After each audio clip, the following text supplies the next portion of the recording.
வாழ்க வையகம். வாழ்க வளமுடன். வாழ்க வளமுடன். ரொம்ப மகிழ்ச்சியான விஷயம் இந்த நூற்றாண்டில் ஒரு சாதாரண மக்கள் மாதிரியே அவங்க கூடயே வாழ்ந்து பல பேருக்கு உதாரணமாக இருந்தது வேதாத்ரி மகரிஷியுடையது. அவர் கூட நிறைய பேர் ஒவ்வொரு நாளும் கூட இருந்து பழகியிருக்காங்க. அவர் பயிற்சிக்காக வரும்பொழுது நிறைய விஷயங்களை தெரிஞ்சிருக்காங்க. உண்மையான வேதாத்ரி மகரிஷியை நம்ம பார்க்க முடியுமா அப்படிங்கிறத பார்த்தோம்னா, எதுக்காக பார்க்கணும் அப்படிங்கிறத நம்ம எடுத்தோம்னா, அவங்க வாழ்க்கையில் எப்படி நடந்துக்கிட்டாங்க நம்மளோட அப்படிங்கிற அந்த விஷயம் நமக்கு தெரியும் பொழுது தான் அந்த குருவுடைய ஒரு கனெக்ஷனே நமக்கு ஏற்படுறது அனுபவபூர்வமாக உணர்ந்திருக்கிறோம். அந்த விதத்தில் நீங்கள் நிறைய மகரிஷி திருநெல்வேலி அது பக்கம் வரும்பொழுது நிறைய தடவை உங்களுக்கு சந்தித்த வாய்ப்பு கிடைச்சிருக்கும். ஒரு மகானை பார்க்கும்போது அவர் கிளாஸ் எடுக்கும்போது இதெல்லாம் தான் எடுப்பார் அப்படின்னு ஒரு பார்க்குறது ஒன்று. சாதாரணமாக இருக்கும்போது எப்படி மகரிஷி இருப்பார் அப்படிங்கிற விஷயங்கள் நிறைய ஒவ்வொருத்தங்களுக்குள்ளாரே இருக்கும். அதுபோல் விஷயங்கள் எல்லாம் நாம் பகிர்ந்துக்கிட்டோன்னா மக்களுக்கு வேதாத்ரி மகரிஷியை அவங்களுக்குள்ளார நம்ம கொண்டு போகிறதுக்கு வாய்ப்பாக இருக்குங்கிறதுக்காக தான் நம்மளுடைய இந்த சந்திப்பு. அந்த விதத்தில் நம்ம அவரோடு சேர்ந்து பயணிப்போம். கண்டிப்பாக பயணிக்கணும். எவ்வளோ நாள் முன்னாடி பயணித்தது இன்னும் பயணித்து கொண்டே இருப்போம். ஸோ அவ்வளவுதான். இப்போ அவரை லைவ்லியாக நம்ம கொண்டு வரதுக்கு ஒரு சில அனுபவங்களை நம்ம பகிர்ந்துட்டோம், நல்லா இருக்கும். 1992 எங்கள் வீட்டுக்கு எங்கள் அப்பாவோட நண்பர் வரார். அப்பாட்ட அந்த தியானத்தை பற்றியும் மனவளக்கலை பற்றியும் பேசிகிட்டு இருக்கிறாரு. எனக்கு பேசிக்லேயே கோயிலுக்கு போகிற பழக்கமோ சாமியார் பின்னாடி போகிற பழக்கமோ பேசிக்லேயே கிடையாது. ஆனால் தியானத்து மேலே ஒரு நம்பிக்கை உண்டு. தியானம் எடுக்கணும், தியானம் பண்ணணும் அப்படிங்கிற ஒரு ஆழ்ந்த இது உண்டு. அப்போ மகேஷ் யோகியை பற்றி கேள்விப்பட்டு மகேஷ் யோகி கிளாஸுக்கு போகலாம் அப்படின்னு அந்த ஏற்பாடு நடந்துகிட்டு இருக்கிற நேரத்தில் எங்கள் அப்பாவோட நண்பர் வராங்க. மகேஷ் யோகி அதுக்கு போடாங்கிறதுல இருக்கும்போது அப்பாவோட ஃப்ரெண்டு வீட்டில் அப்பாட்ட தியானத்தை பற்றி பேசிகிட்டு இருக்கிறாரு. நான் அடுத்த ரூம்லேருந்து அதை கேட்டுட்டு இருக்கிறேன். அப்புறம் ஈவினிங் அந்த மாமாட்ட அப்பாட்ட ஏதோ பேசிகிட்டு இருந்தீங்களா, என்ன விஷயம்னு கேட்கும்போது இப்படி மனவளக்கலைன்னு ஒன்று இருக்குது, வேதாத்ரி மகரிஷி அதை சொல்லி கொடுத்துட்ருக்கிறாரு. திருநெல்வேலின்னு அவர் வெளியூருக்காரு, திருநெல்வேலியிலும் இருக்குது, நான் போய் அட்ரஸ் அனுப்புகிறேன், நீ போய் கலந்துக்கோங்கிறாரு. எனக்கு தியானம் மகேஷ் எங்கேயோ போகிறத இங்கே எடுக்கலாமே அப்படிங்கிற ஒரு ஆர்வத்தில் அப்புறம் அவங்ககிட்ட லெட்ரு போட்டப்பெல்லாம் ஃபோன் போக்குவரத்து கிடையாது, லெட்ரு போட்டு அப்போ கேட்குறேன். இப்போ திருநெல்வேலியில் இருக்குங்கிறாங்க.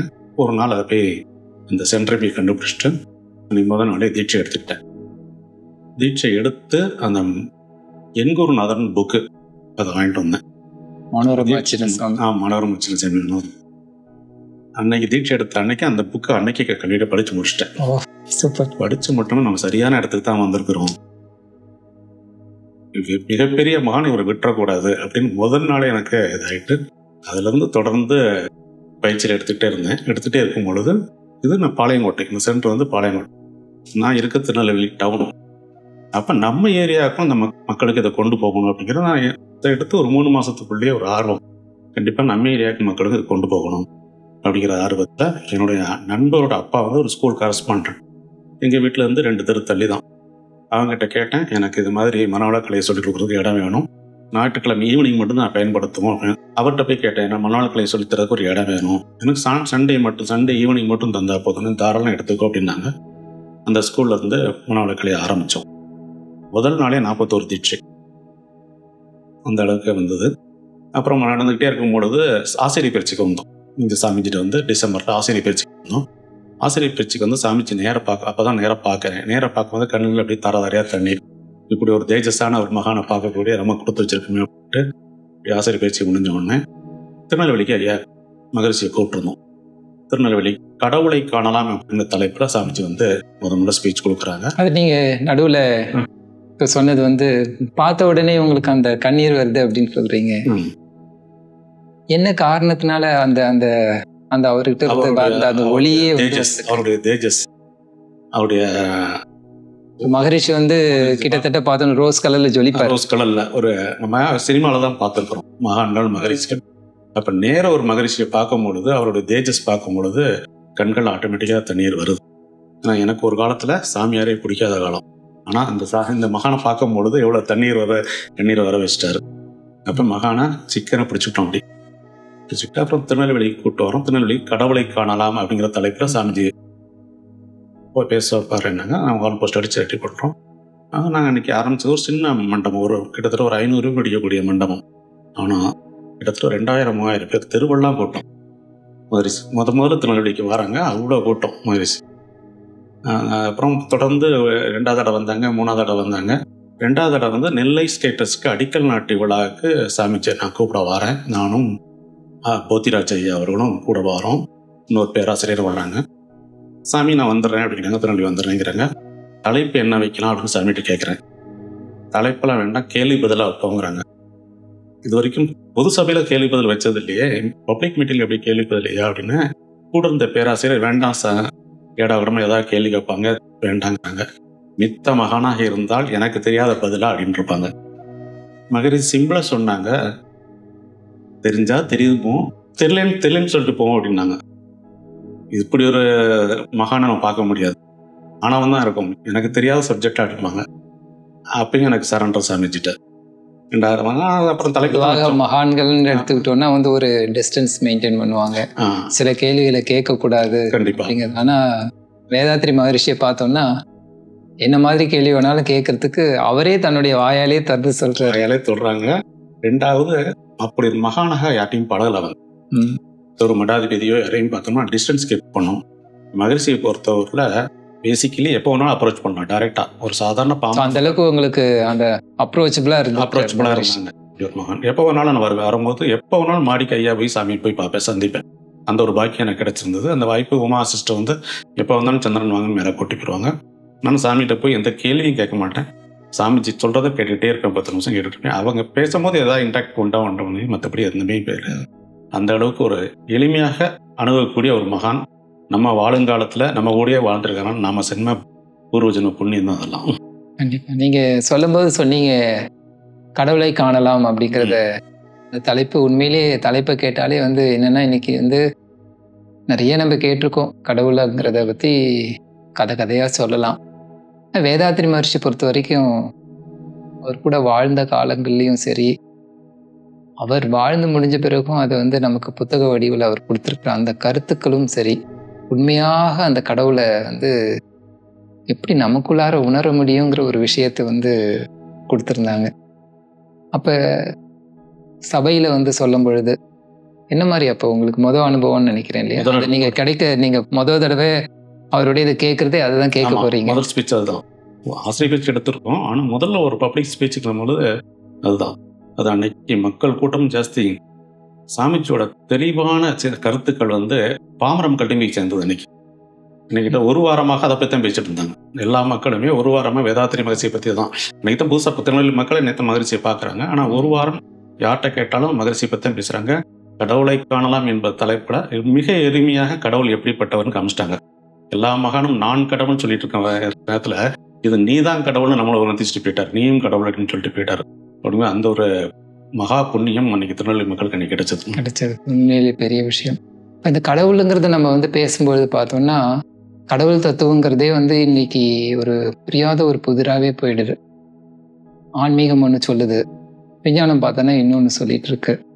இப்போ அந்த விதத்தில் நம்ம பார்த்தோம்னா வந்து விஞ்ஞானிகள் அப்படின்ட்டு எடுத்துக்கிட்டோம்னா முக்கியமாக நம்ம டக்குன்ட்டு ஞாபகம் வருது நமக்கு இந்த வானியல் தத்துவமாக இருந்தாலும் சரி, குவாண்டம் எடுத்துக்கிட்டாலும் சரி, அதிலெல்லாம் பார்த்தா ஸ்டீஃபன் ஹாக்கிங்ஸுங்கிறது வந்து ஒரு முக்கியமான ஒரு விஞ்ஞானியாக நம்ம கருதிக்கிட்டு இருக்கோம். நியூட்டன் ஐன்ஸ்டைனுக்கு அப்புறம் கரெக்ட் ஸ்டீஃபன் ஹாக்கிங்ஸ் தான். ஸோ அந்த விதத்தில் வேதாத்ரி மகரிஷி பொழுது ஒரு ஞாபகம் வருது எனக்கு. நானும் சாமிஜி ரூமில் நான் சாமிஜி இன்னொரு மூத்த பேராசிரியர் 3 பேர் உட்காந்துருக்குறோம். வேறு விதமாக பேசிகிட்டு இருக்கோம். திடீர்னு அந்த மூத்த பேராசிரியர் ஸ்டீஃபன் ஹாக்கிங்ஸை பற்றி சொல்கிறாங்க, இந்த பிளாக் ஹோலை பற்றி சொல்கிறாங்க. அப்போ சிலர் ஒரு 5 நிமிஷம் அவர் சொல்கிறத சாமிஜி கேட்டுகிட்டே இருக்கிறாங்க. கேட்டுகிட்டே இருக்கும் பொழுது எல்லாம் கேட்டு முடிச்சுட்டு, நீங்கள் சொன்னது தவறு, ஸ்டீஃபன் ஹாக்கின்ஸ் இப்படி தான் அதை சொல்ல வராரு அப்படின்னு ஒரு 15 நிமிஷம் விளக்குறாங்க. அப்போ இந்த மூத்த பேராசிரியர் ஒரு பெரிய கிட்டத்தட்ட ஒரு நல்லா படித்தவர், சாமிஜி 3ஆம் கிளாஸ் தான் படிச்சிருக்கிறாங்க. அவங்க ஸ்டீஃபன் ஹாக்கின்ஸோட தத்துவத்தை எந்த அளவுக்கு உள்வாங்கி ரிப்ளை பண்ணும்போது எனக்குலாம் உண்மையிலேயே ஆச்சரியமாக இருந்தது. பாமர மக்களும் தத்துவ ஞானின்னு சொல்கிறோம். பாமர மக்களுக்கு மட்டும் இல்லை, விஞ்ஞானிக்கும் ஒரு தத்துவ ஞானி தான். அப்படிங்கிறத அன்னைக்கு தான் புரிஞ்சுக்கிட்டாங்க. அற்புதமான வார்த்தை. இந்நாள் வரைக்கும் நம்ம பாமர மக்களின் தத்துவ ஞானி அப்படிங்கிறத சொல்லிட்டு இருக்கோம். ஸோ விஞ்ஞானிகளுக்கும் அவர் அந்த விஞ்ஞானத்தை கடந்து போகக்கூடியது மெஞ்ஞானம். அன்னைக்கு காட் பார்ட்டிகல் பற்றி பேசிட்டு இருந்தாங்க. அதுக்கப்புறம் ஒரு 10 வருஷம் கழிச்சு தான் காட் பார்ட்டிகல் பற்றி சொல்கிறாங்க. விஞ்ஞானம் சொல்லுது. அன்னைக்கு சாமி அந்த காட் பார்ட்டிகல் இறைத்துகளை பற்றி சொல்கிறாங்க. அந்த வார்த்தையும் சொன்னாங்க. காட் பார்ட்டிக்கும் சாமி அந்த வார்த்தையும் சொன்னாங்க. அந்த வார்த்தை விஞ்ஞானிக்காதுக்கு எப்படி போச்சுன்னு தெரியல, அவங்க காட் பார்ட்டிகல்ங்கிறாங்க. வான்காந்த காலத்தில் இருக்கிறது எங்கே வேணாலும் அது வருவாங்கிறது. இறைத்துகள் தான் எப்பயுமே சொல்லுவாங்க. அன்னைக்கு ஸ்டீஃபன் ஹாக்கிங்ஸ் பற்றி பேசும்பொழுது அந்த காட் பார்ட்டிகல்ங்கிற வார்த்தை வந்தது. ஸோ இது மகரிஷி பேசினதுன்னு பார்த்தோன்னா கிட்டத்தட்ட ஒரு 20 வருடங்களுக்கு முன்னாடி நடந்த ஒரு விஷயம். அப்போ அப்பயே மகரிஷிக்கு இந்த விஞ்ஞானபூர்வமாக தெரிஞ்சிருக்கு எல்லா விஷயங்களும். அதே நேரத்தில் வாழ்க்கை தத்துவத்தில் அதை அடிப்படையாக என்ன நடக்கணுமோ, குடும்பத்துக்குள்ளாக என்ன கொண்டு வரணுங்க. ஸோ இறை தத்துவத்தை குடும்பத்துக்குள்ளாக இணைச்சி கொடுக்கணுங்கிறது ஒரு அற்புதமான ஒரு இதை கொடுத்துருக்கிறதுங்கிறது உண்மையிலேயே ஒரு சில ஞானிகளால் தான் அது முடியும். கண்டிப்பாக. ஆனால் எப்போதுமே அந்த ஞானத்திலேயே தான் அவர் இருந்தாரான்னு பார்த்தோம்னா இல்லைங்கிற மாதிரி தான் தெரியல. சாதாரண மாதிரி மக்கள் அந்த மாதிரி உங்களுக்கு கூட நிறைய இருந்திருக்கு. நிறைய அனுபவங்கள் அவங்க கூட சின்ன சின்ன விஷயங்கள் தான். அது எனக்கு பெரிய அனுபவமாக இருந்தது. கண்டிப்பாக. திருமணமே கரெக்டாக 5ஆவது நாள் சாமிஜியை பார்த்து பிளஸிங் வாரம் சாமிஜி ரூமில் சாமிஜி கூட பேசிக்கிட்டு இருக்கோம். ஒரு மகான் எந்த விதத்தில் ஒரு விஷயத்தையும் எடுத்து மதிக்கிறார். அந்த வந்திருக்க உள்ளங்களை எப்படி தனக்கு நிகராக, அதாவது அடிக்கடி சொல்லுவாங்க, நான் உங்களை தோல் மேலே ஏறி உட்கார எனக்கு மேலே நீங்கள் இப்போ என்னை தாண்டி போகணும் அப்படிம்பாங்க. அந்த இந்த விதத்தில் அதை செய்தும் காமிச்சிருக்கிறார். இந்த வார்த்தையோட செய்து காமிச்சிருக்கு. உண்மைதான். எந்த நேரமும் கூட்டமாக இருந்தால் கூட தனியாக கீழே உட்கார வைப்பாங்க. தனிப்பட்ட முறையில் 2 பேரும் 3 பேரும் வந்திருக்கும் கீழே உட்கார சம்மதிக்கவே மாட்டாங்க. பக்கத்தில் சேர் போட்டு தான் உட்காந்துருப்பாங்க. அப்படி சமமாக தான் பார்த்துருக்குறாங்க. சபையில் கூட்டங்களில் கீழே வந்துருக்கலாம். அப்படி இப்படிதான் பண்ணியிருக்கிறாங்க. ஆமாம். அப்போது யார் அது வந்தாலும் ஆழியார்லையும் நாங்கள் பார்க்கறது உண்டு. முதல்ல சேர்ல உட்கார வைக்கிறது தான் அவருடைய முதல் இதுவாக இருக்கும். அதுக்கப்புறம் தான் யாரையும் மரியாதை குறைய நான் பேசி பார்த்தது இல்லை. சின்ன பையன் போனாலும் நீங்கள் வாங்க போங்கன்னு தான் பேசியிருக்காங்க முடிய பேர் சொல்லி கூப்பிட்டோ ஒருமையில பேசியோ நம்ம மகானை பார்த்ததே இல்லை. அப்புறம் திருநெல்வேலியில் அறிவு திருக்கோயில் கட்டணும்னு எனக்கு ஆசை. கும்போணம் அறிவு திருக்கோயில் போயிட்டு இருந்தோன்னே திருக்கட்டணும்னு ஆசை. அப்போ பொருளாதாரத்தில் நாங்கள்லாம் வீக்காக இருந்த நேரம். இப்போ ஒரு 20 சென்ட் வாங்கி போட்டுருவோம். கிட்டத்தட்ட 2 லட்ச ரூபா அந்த நேரத்தில். இப்போ 2 லட்ச ரூபா எப்படியா பெரட்டி வாங்கி போட்டுருவோம். ஒரு 4-5 வருடம் கழித்து அறிவித்தர்கள் கேட்டுவோம் அப்படிங்கிறத எண்ணத்தில். அப்போ தனி ட்ரஸ்ட்டும் சாமிஜிட்டு கேட்டு வாங்கிட்டோம். அப்போ தனி ட்ரஸ்ட்டு கேட்டோம். எத்தனை ட்ரஸ்ட் வேணும் வச்சுக்கோ, தெருக்கு ஒரு ட்ரஸ்ட் கூட வச்சுக்கோ. என்னுடைய வாய்மொழி உத்தரவு ஒரு போய் ட்ரஸ்ட்டு பேரை மட்டும் எழுதி எனக்கு அனுப்பிட்டாங்க. ஒரே நாளில் 5 ட்ரஸ்ட் ஆரம்பித்தோம் திருநெல்வேலியில். Very good. ஆரம்பிச்சுட்டு எங்கள் ட்ரஸ்ட் பார்வை ஒரு இடத்த வாங்குறதுக்கு ஏற்பாடு பண்ணி அட்வான்ஸும் போட்டாச்சு. சாமிஜிட்டு அந்த அட்வான்ஸ் பத்திரத்தை கொண்டு காமிக்க வரேன். என்னுடைய எண்ணம் ஒரு 5 வருஷம் கழிச்சு கட்டணும்னு. இப்போ பொருளாதாரம் நம்மளுக்கு இருக்காதுன்னு சாமிஜி பத்திரத்தை கொடுத்தோன்னே சந்திரன் கட்டிடுறேன் அப்படின்ட்டாங்க. சாமிகிட்ட போய் நான் 5 வருஷம் கழிச்சு கட்டப்பேன்னு சொல்ல முடியுமா? சாமி வாக்கா அருள் வாக்கா நினைச்சிட்டு கட்டிடுறேன்னு சொன்னார். கட்டிடுங்கன்ட்டார். கட்டிடுங்க அப்படின்ட்டாரு. நான் 1 லட்ச ரூபா தரேன்னு சொல்லி உடனே செக்கில் போட்டு 1 லட்ச ரூபா கையில் கொடுத்தாங்க. உமாக்கா கூப்பிட்டாங்க, செக்கை வாங்கினாங்க, 1 லட்ச ரூபா கொடுத்துட்டு அப்போ காய்கள் பத்துக்கு 50 ரூபா. நான் நடத்துகிறேன்னா 100 ரூபா வச்சுக்கோம். ஒரு 2000 பேர் அமரமே ஒரு அரங்கத்தை ரெடி பண்ணிட்டு என்னை கூப்பிடுவேன். நான் நடத்தி தரேன். அதில் ஒரு 2 லட்ச ரூபா ஆயிரும். நான் கொடுத்த 1 லட்ச ரூபா 3 லட்ச ரூபா வச்சு அந்த பில்டிங்கை கட்ட அறிவித்திருக்கையில் கட்ட ஆரம்பிங்க. அது கேட்டு வாங்கி கட்டிக்கொள்ளுன்னாங்க. இன்னொரு வார்த்தை என்ன சொன்னாங்க, நான் கெட்டேன் அப்படின்னு ஆணவத்தில் கட்டி பார்த்தேன்னா நீ கெட்டிக்கோ அப்படின்னு சொல்லிட்டு கால் மேலே கால் போட்டு உட்கார்ந்துக்கணும் அப்படின்னாங்க.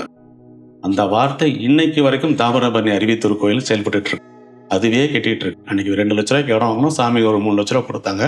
இன்னைக்கு கிட்டத்தட்ட 3 கோடி ரூபா மதிப்புக்கு அதை கட்டியிருக்கோம். ஒவ்வொரு 3 ஃப்ளோர் கட்டியிருக்கோம். மேலே ஒரு சபை, தாமிர துரிய சபைன்னு கட்டியிருக்கோம். அது வாட்டுக்கு தன்னைத்தானே கட்டி கொண்டது அந்த அறிவித்திருக்கோயில், திருநெல்வேலி அறிவித்திருக்கோயில். சாமி சொன்ன வார்த்தை இன்னைக்கு நாங்கள் கடைபிடிச்சிட்டு வரோம். ஏன்னா ஒவ்வொரு பில்டிங் இதுவும் ரெனோவேஷன்லையும் சாமிஜி இது நான் செய்யலை, இறைநிலையை இது நான் செய்யலை, நீங்களே செஞ்சுக்கோங்க, உங்களுக்கான கோயில் நீங்களே கட்டிக்கோங்க அப்படின்னு சொல்லிட்டு தான் நான் அந்த வேலையை ஆரம்பித்தேன். இப்போ சமீபத்தில் கூட ஒரு 40 லட்ச ரூபாய்க்கு ரெனோவேஷன் ஏப்ரல் மாதம் ஆரம்பித்தோம். இப்போ முடிஞ்சிட்டு கிட்டத்தட்ட 25வது ஆண்டு விழா வருது அடுத்த வருஷம். அதனால் அதுக்கு ரெனோவேஷன் பண்ணோம். அப்போ சாமிஜி காயல் பதம் நடத்தி கொடுத்தாங்க. 2000 பேர் கலந்துக்கிட்டாங்க. காயல் நடத்தி கொடுத்தாங்க. அவ்வளோ பேரையும் செய்ய வச்சாங்க. 2000 பேரும் செஞ்சோம். படுத்துக்கிட்டு செய்யக்கூடிய காயல் அந்த நிதி உதவிக்காக கொஞ்சம் அந்த கட்டடம் வரணுங்கிறதுக்காக தானே ஆமாம் பயிற்சி நடத்திருக்காங்க. அதை வச்சுட்டு நம்ம வந்து அதுக்கு வச்சுட்டு அந்த 2 லட்சம் கையில் ஸ்டேஜில் கையில் கொடுத்து நீங்கள் கட்ட ஆரம்பிங்க அப்படின்னாங்க. அந்த பயிற்சி மிக சிறப்பாக நடந்தது. 2000 பேர் ஒரே இடத்துல நிற்கிறது, படுத்துக்கிட்டு செய்யக்கூடிய பயிற்சியை தவிர அத்தனை பயிற்சி சாமி அதனால செஞ்சிடணும் அப்படின்ட்டாங்க. செஞ்சு அப்படின்னு அடிக்கல் நாட்டுக்குள்ள வந்திருக்கும் போதும் நம்ம போதிராஜ் அண்ணா தான் கார் ஓட்டிட்டு வருவாங்க. எப்பயுமே போதிராஜ் அண்ணா தான் திருநெல்வேலிக்கு வரும்போது போத்தீஸ் அதிபர் போதிராஜ் அண்ணா தான் எப்பயுமே கார் ஓட்டிட்டு வருவாங்க. அப்பயும் அவன் தான் சாமி தான் ஓட்டிட்டு இருந்து அந்த இடத்துல அடிக்கல் நாட்டிட்டு முடிஞ்சோன்னு சொல்கிறாங்க, இந்த இடம் மிக புனிதமான இடம், திருநெல்வேலி சைவம் தலைத்த பூமி, இங்கே இருந்து தான் உலகம் எல்லாம் உலகம் மீதி போகும் அப்படின்ட்டு வாழ்த்திட்டு போனாங்க. அதுக்கு தகுந்த மாதிரி செய்துட்டும் இருக்கீங்க. நல்ல வளர்ச்சி அங்கே செய்யல, குருமணம் செஞ்சுட்டு இருக்காரு. கண்டிப்பாக அதுதான் அவருடைய சொன்ன வார்த்தை. இப்போ திரும்பி நீங்கள் சொன்ன வார்த்தை இப்போ ஒழிச்சிட்டு இருக்கு. அதாவது கட்டிடலாம் அப்படிங்கிறது வந்து முதல்ல வந்து கட்டிட வேண்டியதுதான் அப்படிங்கிறத வந்து ஒரு பாசிட்டிவாக கொடுத்துட்டாரு. அதுக்கடுத்தது அவர் கொடுத்த வாக்குறுதி அதுவே கேட்டு வாங்கி. அப்ப இதுல இருந்து நம்ம தெரிஞ்சுக்க வேண்டிய ஆணவத்தை ஒழிக்கணும், நான் கட்டிடலாம், நான் செய்திடலாம் அப்படிங்கிற ஒரு அகங்காரம் ஆணவம் வந்துடக்கூடாது. அந்த வார்த்தை சொன்னாங்க. அந்த வார்த்தையை நாங்கள் இன்னைக்கு வரைக்கும் பயன்படுத்திட்டு இருக்கோம். அது அதுவாக கட்டிட்டு இருக்கு. ஸோ அது தானுக்கு வேண்டியதை தானே கேட்டு வாங்கி. அப்ப நம்ம செய்ய வேண்டியதெல்லாம் இங்க என்ன, எந்த ஒரு இதையும் வந்து செய்யணுங்கிற ஒரு நல்ல எண்ணத்தை வச்சுக்கலாம். பலனை எதிர்பார்த்தாம செஞ்சுட்டு இருந்தா அது வேலை நடந்துகிட்டே இருக்கும். செய்யணும் தான், அதுக்கு என்ன வரணுமோ இறைநிலையை செய்யுங்கிற அந்த முழு நிலை துணை நிற்கும். ஒவ்வொரு செயல், அந்த சமர்ப்பணம், எந்த நற்செயல் செஞ்சாலும் இறைவன் துணை நிற்பார். இந்த ஒரு நம்பிக்கையை வந்து அழகா விதைத்த அந்த ஒரு வார்த்தை இன்னைக்கு எனக்கு 25-27 வருஷம் ஆச்சு. இன்னைக்கும் அந்த வார்த்தை எனக்கு உழைச்சு கொண்டுதான் இருக்குது. ஒவ்வொரு அறிவித்திருக்கோயில் அது அரங்காவிலையும் நான் தான் சொல்வேன். எல்லா அறிவித்திற்கும் அரங்காட்டும் சொல்வேன், ஆண்கிறத விட்டுட்டு செய்யுங்க, உங்க அறிவித்திற்கும் நன்றாக வளரும். Very good. உண்மையிலே இது நம்ம வந்து எல்லாருமே சிந்திக்க வேண்டிய ஒரு கருத்து. நிறைய நேரங்களில் நாம் செஞ்சுருவோம், நம்மளால முடியும் அப்படிங்கிறது அது இருக்க வேண்டிய, அது நம்பிக்கை. நம்பிக்கையை தாண்டி வந்து நம்மளுடைய முழு மனதையும் நம்மளுடைய அந்த நமக்குள்ளார இருக்கிற வேகம் இதையெல்லாம் குறைச்சி முழுமையா சரணடைகிறது அப்படின்னு சொல்லிட்டு அந்த வேலைக்கு என்ன தேவையோ அது தானே வந்து முடிச்சுக்கணும் அப்படிங்கிற ஒரு விஷயத்தை நாம வந்து நம்ம வேலைகள் பார்க்கணும். அதுக்காக வேலைகளை பார்க்காம இல்லை, நம்ம வேலைகளை பார்த்துட்டே இருப்போம், இறைநிலை உதவி பண்ணி கொண்டே இருக்கும். ஸோ அதுவே கேட்டு வாங்கி. ஸோ எல்லாரும் நம்ம கவனிக்க வேண்டியது, எந்த ஒன்றும் வாழ்க்கையிலையும் சரி, இது ஒரு கட்டடத்துக்காக சொன்னதுன்னு சொன்னாலும் வாழ்க்கைக்கும் தான். ஸோ யாரு நீங்க எப்படி இருக்கீங்களோ அது குழந்தைகள் கல்வி, குழந்தைகள் திருமணம் எல்லாத்துக்குமே அது இறைநிலை கரெக்டாக காயனத்தை செஞ்சுக்கிட்டு தான் இருக்கும். நான் செய்து விட்டேன், நான் படிக்க வைத்து விட்டேங்கிறதெல்லாம் ஆணவம் தான். ஃப்ராக்ஷன் டிமாண்ட்ஸ் டோட்டலி சப்ரஸ்ன்றாரு. இப்போ வந்து உனக்கு என்ன தேவையோ அதுவே கேட்டு வாங்கி கரெக்டாக வச்சா போதும். ஆனால் நம்ம நிறைய டிமாண்ட் நிறைய டிமாண்ட் வைக்கிறோம். அந்த டிமாண்ட் வச்சே வந்து கடைசியில் கிடைக்கும். அதுக்குன்னு சொல்லுவாங்க, உனக்கு என்ன டிமாண்ட் பேப்பர் எழுதிட்டே வா, அதில் எதெல்லாம் தேவையில்லைன்னு அடிச்சுட்டே வா, அப்போ அதான் உனக்கும் கடவுளுக்குள்ள நெருக்கம் அப்படிம்பாங்க. அதான் இந்த தேவையில் கூட நெருக்கம், கடவுளுக்கு நம்மளுக்கான நெருக்கம் கூடிக்கிட்டே போகுது. தேவை குறைக்க நம்மளுக்கும் கடவுளுக்கான நெருக்கம் குறைஞ்சிக்கிட்டே வருது அப்படிம்பாங்க சாமிஜி. தமிழ் ப்ராக்ஷன்கிட்ட டோட்டல்கிட்ட என்ன வேணாலும் கேளுங்க, ஆனால் தேவை பார்த்து கேளுங்க, அவ்வளோ எடுத்துக்கிட்டு தானவே நடந்துடும். ஸோ அந்த விதத்தில் இன்னைக்கு நடந்துருக்கு. நீங்கள் இன்னும் இப்போ எங்கேயாவது போகும்போது காரில் போத்தி செய்ய அவர் கூட்டிட்டு போவார் அப்படிங்கிறத சொன்னீங்க. ஸோ அந்த மாதிரி போகும்பொழுது கூட நிறைய அனுபவங்கள் இருந்திருக்கும்னு நினைக்கிறேன். சாமிஜி கூட சாமிஜி கார் ஓட்டியாக இருந்ததுனால சாமிஜிக்கும் அவருக்கும் நிறைய இன்ட்ராக்ட் நடந்துக்கு அந்த விஷயங்கள் நிறைய எனக்கு சொல்லியிருக்கிறாங்க. சாமிஜி கூட திருவனந்தபுரம் ஏர்போர்ட்டுக்கு போகிறோம். திருவனந்தபுரம் ஏர்போர்ட் போய் சாமிஜி இறக்கி விடுறதுக்காக போகிறோம். ஏர்போர்ட்டில் இறங்கினோடனே சாமிஜி அப்படியே தலையை செய்விட்டு ஃபார்மல் நம்ம தாத்தா தலையை சீட்டு போவாங்க. அதனால உள்ள போகும்போது தலையை செய்விட்டே போகிறாங்க. அங்கே உள்ள ஃபாரினர்ஸ் பூரா பார்க்குறாங்க, சாமிஜியின் முடியல தலையை செய்விட்டு இருக்காங்களே அப்படின்னு. ஒரு காமெடியாக இருந்த அந்த நேரத்தில் அதே நேரத்தில் மகிழ்ச்சியாக இருந்தது. சாமிஜியும் பார்த்து சிரிச்சுட்டே தலையை செய்விட்டு போனாங்க. இது மாதிரி காமெடியான விஷயங்கள் இருக்குது. நான் திருநெல்வேலிக்கு வரும்பொழுது என்னோட நண்பர் வீட்டில் தான் தங்க எல்லாரையும் சந்தோஷப்படுத்துறேன். ஆமாம் சார், அதில் அவர் ஒரு குழந்தை மாதிரி நடந்துக்கிறார். நம்ம எல்லாம் வந்து ஒரு இதுனா வந்து அந்த ஸ்டேட்டஸ் மெயின்டைன் குரூப்புக்குள்ள போய் தலையை செய்வோம், யாரும் பாத்திரக்கூடாது, எதையும் கண்டுக்கலாம். ஆமாம், அவர் அதை பார்க்கும்போதே ரொம்ப மகிழ்ச்சியாக இருந்தது எங்களுக்கு.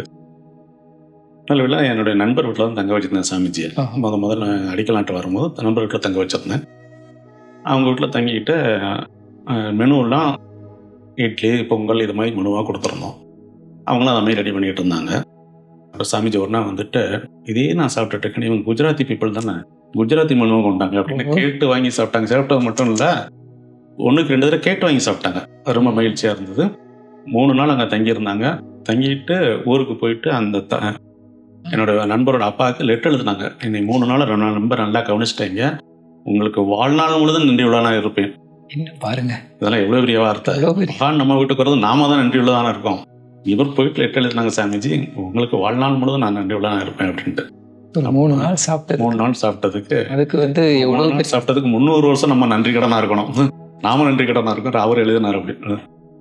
அதை ரசிக்கிறதோடு இல்லாம அந்த குடும்பத்தை சந்தோஷப்படுத்துறது, அவங்களுக்கு விருப்பப்பட்ட அந்த உணவோட அதையும் சாப்பிட்டு வாழ்த்துறதுங்கிற இன்னொன்னு கூட சொல்லுவாங்க. அவர் நிறைய ஊர்களுக்கெல்லாம் போயிருக்கிறது அப்படின்னு சொல்லும்பொழுது, எத்தனையோ பேர் அவங்கெல்லாம் கொடுத்த அந்த உணவுனாலதான் இந்த உடல் வாழ்ந்து இவ்வளவு சேவையும் செய்ததுங்கிறதுனால நான் காலையில எழுந்திரிச்சு உட்கார்ந்து ஒவ்வொருத்தங்களையும் வாழ்த்துவேன் அப்படிங்கிறத சொல்லுவார். ஸோ அதை ரிட்டர்ன்லேயே முக்கியமானது, நல்ல ஒரு பொக்கிஷம் அது. அனுப்பி விடுறேன். கண்டிப்பாக நம்ம மக்களுக்கு அதை எப்படி ஒரு மகான் சாதாரணமாக அதை கூட எக்ஸ்பிரஸ் செய்திருக்கார். திருநெல்வேலிக்கு அடிக்கல் நாட்டியாச்சு. நாங்கள் கட்டுறதுக்கு கொஞ்சம் பணம் லேட் ஆகிட்டே இருந்து 99 தான் திறந்தோம். 98 தீபாவளி ஒட்டி நண்பர்லாம் சாமிஜி பார்க்க வந்தாங்க. அப்போ வந்திருக்கும்போது சாமி கேட்குறாங்க, என்னாச்சு திருநெல்வேலி அறிவித்திருக்கையில் இன்னும் முடிக்கலையான்னு கேட்குறாங்க. அப்போ அவங்களையா பணம் டிமாண்டு கட்டிகிட்டு இருக்காங்கன்னு வரும் தலைவரை வர சொல்லுங்க, நிர்வாகியை வர சொல்லுங்க அப்படின்னு கூப்பிட்டாங்க. அப்புறம் மறுவாரம் நான் வந்தேன். என்னன்னாங்க அப்படி சொன்னோம். படி ஒரு 25,000 செக்கை போட்டு கொடுத்து ஏப்ரல் மாதத்தில் திறக்க ஏற்பாடு பண்ணுங்க, நான் திறக்க வரேன் அப்படின்னாங்க. நாங்கள் போய் சாமி சொல்லிட்டாங்களே மடமடன்னு வேலையை முடிச்சுட்டு ஏப்ரல் திறக்கிறதுக்கு சாமிஜி டேட்டு வாங்கிட்டோம். ஏப்ரல் 24, 1999 டேட்டு வாங்கியாச்சு. எல்லா வேலையும் முடிச்சாச்சு. சாமிஜிக்கு பத்திரிக்கை கொடுக்க வரோம். அதுக்கு முன்னால் இது மலர் போடுறோம். மலர் போடுறது, மலரை ப்ரூஃபை கொண்டு சாமிஜி கொண்டு காமிக்கிறேன். சாமி அப்போ ஓம்கார மண்டலத்தில் உட்காந்துருக்காங்க. ஈவினிங் சாமி ப்ரூஃபை வாங்கி பார்த்துட்டு, பாரதியாரோட பரசிவ வெள்ளன்னு ஒரு கவிதை இருக்கு, அதை போடேன் அப்படின்னாங்க. அவர் பெரிய மகான், பெரிய சித்தர். அவர் வாழ்க்காலத்தில் அவரெல்லாம் விட்டுட்டோம், நம்ம பெரிய சித்தர் அப்படின்னாரு. எனக்கு அப்போதான் தோணுச்சு, அவரை ஒரு சுதந்திர போராட்ட கவிஞராகவும் பாப்பா பாட்டு எழுதக்கூடிய கவிஞர் நம்ம பார்த்துருக்குறோம். காக்கை திரளையின் அந்த நாளான படித்தார். அதோட அர்த்தம் கூட நம்மளுக்கு தெரியல. இங்கே மகரிஷி அப்படி சொன்னதுக்கு அப்புறம் தான் பாரதியார் புக்கெல்லாம் திருப்பி படிக்க ஆரம்பிச்சோன்னா மகரி தத்துவங்கள் அதுவும் ஒன்றா இருக்கு. அப்புறம் தான் அந்த கவிதையை நம்மளுக்கு புரியுது. அப்போ பரசுவெள்ளத்தின் புக்கை எடுத்து பாரதியார் எடுத்து படிச்சுட்டு திருப்பி அந்த மலரில் அந்த பரசுவெள்ளும் இதை போட்டேன். கட்டை சடை வேண்டாம், காவி துணி வேண்டாம், பாவித்தல் ஒன்றை போதும், பரநிலை இருக்கும்பாரு. அப்போதான் புரிஞ்சது, துரியாதேவம் சாமி இதுதான் சொல்லியிருக்கா, பாவித்தல் ஒன்றை போதும், பரநிலை இது இருக்கு அப்படின்னு. அந்த துரியாதேவம் அன்னைத்தான் புரிஞ்சுது எனக்கு. வெள்ளம் அப்படிங்கிறது கூட அடிக்கடி சொல்லி வெள்ளம்ங்கிறதுக்கு விளக்கத்தை சொல்லுவாங்க. எந்த அளவுக்கு மற்ற மகான்கள் சொல்லியிருக்கதையும் அதை எடுத்து அதுல இருக்கிற அர்த்தங்களை நமக்கு புரிய வச்சதுங்கிறது வேதாத்ரியம் அப்படின்னு சொல்லுவாங்க. அந்த குள்ளச்சாமிங்கிற ஒரு இவர் தான் அவருக்கு தீட்சை கொடுத்து அவரை மகான் ஆக்குனது அப்படின்னு அதையும் சொன்னாங்க சாமி. எல்லாத்தையும் தெரிஞ்சு வச்சுக்கிட்டு எவ்வளவு அற்புதமா ஒரு இணைச்சி கொடுத்துருக்கிறார். 94, 95 சாமிகிட்ட பேசிட்டு இருக்கும் பொழுது எளிமீன் விளிமீன் ஒரு புக் இருக்கும், விவேகானந்தர் புக்கு. அந்த புக்கில் 116ஆம் பக்கம் 117ஆம் பக்கத்தில் ஒரு விஷயம் சொல்லியிருப்பார். என் காலத்தில் முடியுமோ முடியாதோ தெரியவில்லை, எனக்கு பின் ஒருத்தர் தோன்றுவார். உதாரணமாக சென்னை தலைமையிடமாக கொண்டு அந்த அமைப்பு இயங்கும். அதில் ஓம்கார ஓம் வடிவத்தில் ஒரு அமைப்பு உருவாகும். அதில் ஆசிரியர்கள் நிறைய உருவாக்கப்படுவாங்க அப்படின்னு அதில் எழுதியிருப்பார். அது கொண்டு சாமிகிட்ட காமிச்சேன். சாமி இப்படி எழுதியிருக்காரு, கணந்தர் இப்படிலாம் எழுதியிருக்கிறாரா அப்படின்னாங்க. இன்னைக்கு எனக்கு ஞாபகம் இருக்கு. எளிமையின் விளைவு பக்கம் 116, 114ஆம் பக்கத்தில் அந்த விஷயம் வாசம் அதை எடுத்து நம்ம அதை தனியாக ஒரு இதை எடுத்து போடணும். அது போடுறேங்க. அது கண்டிப்பாக அது நான் நிறைய பேருக்கு அதை வாட்ஸ்அப்பில் அனுப்பியிருந்தேன். அதை அனுப்பி விட்றேன். கண்டிப்பாக அது மக்களுக்கு எழுதியிருப்பார். நம்ம எதுவுமே எழுதியிருப்பார். என் காலத்தில் தோன்றுமோ தோன்றாதோ தெரியாது, முடியுமோ முடியாதோ தெரியாது, எனக்கு பின் ஒருத்தர் தோன்றுவார். உதாரணமாக சென்னை மாகாணத்தைன்னு எழுதியிருப்பார். சென்னை மாகாணத்தை தலைமையிட கொண்டு இருக்கும். அது எந்த இதுவும் இருக்காது, வெறும் ஓம் மட்டும்தான் அதில் இருக்கும். அதில் ஆசிரியர்கள் பயிற்றுவிக்கப்படுவார்கள், அவங்க உலகங்கள்லாம் போவாங்க அப்படின்னு அதில் எழுதியிருப்பார். அப்போ எவ்வளோ ஒரு தீர்க்கதரிசியாக வேதாத்திரிய மகிழ்ச்சி அப்போ அவள் இருக்கிறார். விவேகானந்தருடைய அந்த அவருடைய நினைவலைகள் அது இங்கே வேதாத்ரி மகரிஷிக்குள்ளார பல விதத்தில் அப்போ வேலை செஞ்சிருக்கு. பாரதியாருடையது சொல்கிறாரு, வள்ளலாருடைய சொல்கிறாரு. ஸோ இந்த மாதிரி பல பேருடையதை வந்து நம்ம இவங்களெல்லாம் பார்த்ததில்லை. இவங்களுடைய மொத்த உருவம் வேதாத்ரி மகரிஷி. நம்ம இயேசு மகனை பார்த்ததில்லை, முகமது நபியை பார்த்ததில்லை, புத்தரை பார்த்ததில்லை. இவருடைய மொத்த உருவமாக தான் நான் வேதாத்ரி மகரிஷியை பார்க்குறேன். அந்த ஒரு பாக்கியம் நம்மளுக்கு கிடைச்சிருக்கு. அது தமிழகத்தில் பிறந்து தமிழை தாய்மொழியாக கொண்டு நமக்கு ஒரு மகான் கிடைச்சது நாமெல்லாம் செஞ்ச புண்ணியம். வேற ஏதோ ஒரு மொழியில் கிடைச்சிருந்தா கூட இந்த தத்துவத்தை நாம் இந்த அளவுக்கு உள்வாங்க முடியுமான்னு தெரியல. எளிமையாக தமிழிலே இவ்வளோ ஆயிரக்கணக்கான கவிதைகள் எழுதி, ஆயிரக்கணக்கான உரைநடைகள் எழுதி இப்படி கொடுத்துருக்கதெல்லாம் நாம் செஞ்ச பாக்கியம், புண்ணியம். இது உலகெங்கும் போய் சேரணும். நம்மளுக்கு மட்டும் சொத்து இல்லை. திருக்குறள் எப்படி உலக சொத்தோ அது மாதிரி வேதாத்திரியும் உலக சொத்து உலகமெங்கும் போகும். ஒவ்வொரு குக்கிராமத்துக்கும் சின்ன சின்ன நாடுகளுக்கும் அது போய் சேரணும். தேடுதல் நிறைய இருக்கு. உலகம் பூரம் தேடுதல் இருக்கு. ஆன்மீக தேடுதல். ஆன்மீக தேடுதலுக்கு புண்ணிய பூமி இந்தியா. இந்தியாவிலையும் இப்படி ஒரு மகானை நாம் பெற்றிருக்கோம். இப்படி ஒரு கண்டென்ட் வேற எந்தையும் நாங்கள் பார்த்ததில்லை. எனக்கு தெரிஞ்ச நான் பார்த்ததில்லை. உலகம் பூரா நிறைய அறிஞர்கள் இருக்காங்க. ஆனால் எனக்கு தெரிஞ்சு எத்தனையோ புக்கை படிக்கிறோம், எத்தனையோ நெட்டில் படிக்கிறோம். இப்படி ஒரு கண்டென்ட் எங்கேயுமே கிடைச்சதுன்னு எனக்கு தெரியவில்லை. ஸோ அந்த மாதிரி வந்து மகரிஷி வந்து நிறைய குடும்பங்களோட வந்து பயணிச்சிருக்காங்க. அவங்க வெளியில் போகும்போது, பயிற்சிக்காக போகும்போது எல்லாம் நிறைய இடங்கள்ல வந்து அந்த மாதிரி அவர் இந்த சுவாரஸ்யமாக பேசிகிட்டு இருந்த விஷயம், அது அந்த ஹியூமரஸாக வந்து கொண்டு வந்த விஷயம் அப்படிங்கிறது நிறைய கேள்விப்பட்டிருப்போம். நிறைய விஷயம் கண்டிப்பாக உங்களுக்கு சொல்கிறேன். திருநெல்வேலி நெல்லை ஸ்கேட்டர்ஸ்க்கு அடிக்கல் நாட்டுக்கு வராங்க. அன்றைக்கி ரெயின் சீசன். ஆக்சுவலாக இன்டோரில் போடணும், அவுட்டோரில் போட்டோம். தவறதெல்லாம் அவுட்டோரில் போட்டோம். இறைவணக்கம் குரு வணக்கம் முடியுது. நல்ல மழை. சாமிஜியால் பேச முடியல. நாளைக்கு சந்திப்போம்னு சொல்லிட்டு ஸ்டேஜை விட்டு இறங்குறாங்க. நான் தான் கொடையை பிடிச்சி, பக்கத்தில் தான் வீடு, நண்பர் வீட்டுக்கு அங்கே தான் தங்கியிருக்காங்க சாமி. கொடையை பிடிச்சி சாமி உள்ள விட்டேன். அங்கே அதிகமான மழையினால அங்கே ஒதுங்க இடம் இல்லை. யாருக்கு எந்த வீடு திறந்துருக்கோ எல்லாம் அவங்க வீட்டில் ஒதுங்கிட்டாங்க. இங்கே சாமிஜி கூட கொஞ்சம் லேடிஸ் வந்து சாமிஜி கூட வந்தாங்க. ஒரு 10 ரூம் தான். சாமிஜி உட்காந்துருக்காங்க. ஒரு 10 லேடிஸ் உட்காந்துருக்குறாங்க. சாமிஜி உட்காந்துருக்கோம். சாமிஜி வேஷ்டி நனைஞ்சிருக்கு, தலை நனைஞ்சிருக்கு. போய் வேஷ்டியை மாற்றிட்டு தலையை தொட்டிட்டு வருவோன்னு சவரில் குளிச்சாமே நினச்சிக்கிடுவோம் அப்படிங்கிறாங்க. சாமி கொஞ்சம் வேஷ்டி நனைஞ்சிருக்கு, மாற்றிக்கிடுவோம் அப்படின்னா வரவே மாட்டேன். நாங்கள் சாமி வாங்க அப்படின்னு கையோட கூட்டு போய் வேஷ்டியை மாற்றி விட்டு தலையை தொட்டி விட்டு விட்டோம். மித்த மகான்கள்லாம் வேற மாதிரி இருக்கும். இவர் ரொம்ப எளிமையாக அந்த நேரத்துலையும் தத்துவம் தான் ஓடிட்டு இருக்கு. இந்த 10 பேர் உட்காந்துருக்காங்கல்ல, 10 பேர்ட்டும் தத்துவம் தான் பேசிட்டு இருக்காங்க சாமிஜி. அந்த டயத்தையும் யூஸ் பண்ணி இந்த பெண்கள்கிட்ட தத்துவத்தை பேசிட்டு தான் வந்துருக்கு. ஸோ அந்த நினைஞ்சிருந்தா கூட அதையும் தாண்டி வந்து தத்துவத்தை பேசிட்டு அதை ஷவர் பாத் எடுத்துதான் சொல்லிக்கிறேன். அவ்வளோ இதை வந்து அதை ஒரு ஜாலியாக்கிட்டேன். இன்னும் வேற நீங்க அறிவு திருக்கோயில நிறைய ஓப்பனிங் செய்திருக்காங்க. ஆமா, நம்ம திருநெல்வேலி அறிவு திருக்கோயிலும் சாமிஜி தான் ஓப்பன் பண்ணி சொன்னேன். சாமி இந்த மலரை பார்த்தாங்க, மலர் அந்த கவிதை போடுனாங்க. அப்புறம் பத்திரிக்கை கொடுக்க வரும்பொழுது சாமிஜி கொஞ்சம் ஃபுட் பாய்சன், அதனால கொஞ்சம் உடம்பு சரியில்லாமல் இருந்தாங்க. அப்பயும் வாரேன்ட்டாங்க. நான் அதெல்லாம் சரியாயிரும், நான் வந்துடுறேன் அப்படின்னாங்க. ஒப்புதல் கொடுத்தாங்க. இப்போ உமா சிஸ்டர் வந்துட்டு, சாமிஜி நீங்கள் போகக்கூடாது, உங்களோட உடல்நிலை சரியில்லை, சாமிஜி போகக்கூடாது, டாக்டர் போகக்கூடாது அப்படின்னு சொல்லியிருக்காங்க. சாமி அப்பயும் ஒரு காமெடி தான். டாக்டருக்கு என்னப்பா என் உடம்பு புரியும், என் உடம்பு எனக்கு தெரியாதா? என் உடம்புல நல்லா தான் இருக்குது, நான் போயிட்டு இன்னும் 15-20 நாள் டைம் இருக்குது, நான் போய்க்கிறேன் அப்படின்னாங்க. உமாக்கா நீங்கள் போகவே கூடாது, நான் ஸ்ட்ரிக்டாக நீங்கள் 1 மாதம் ரெஸ்ட் எடுத்து ஆகணும் அப்படிங்க. அப்போ காமெடியாக சொன்னாங்க, இந்த உமா விடமாட்டான் என்னையா, அதனால் நீ எஸ்கே மையா வச்சு நீ திறந்துக்கோ அப்படின்னாங்க. சரின்ட்டு நிறைய ஈரோடு போய் எஸ்கே மையாட்ட போய் சொன்னேன், இப்படி சாமிஜி உங்களை திறக்க சொல்கிறாங்கன்னா. சாமிஜி இருக்கும், நான் எப்படி திறப்பேன் அப்படின்னாங்க. இல்லை சாமிஜி தான் உங்களை திறக்க சொன்னாங்க அப்படின்னா. உடனே சாமிஜி ஃபோன் பண்ணாங்க.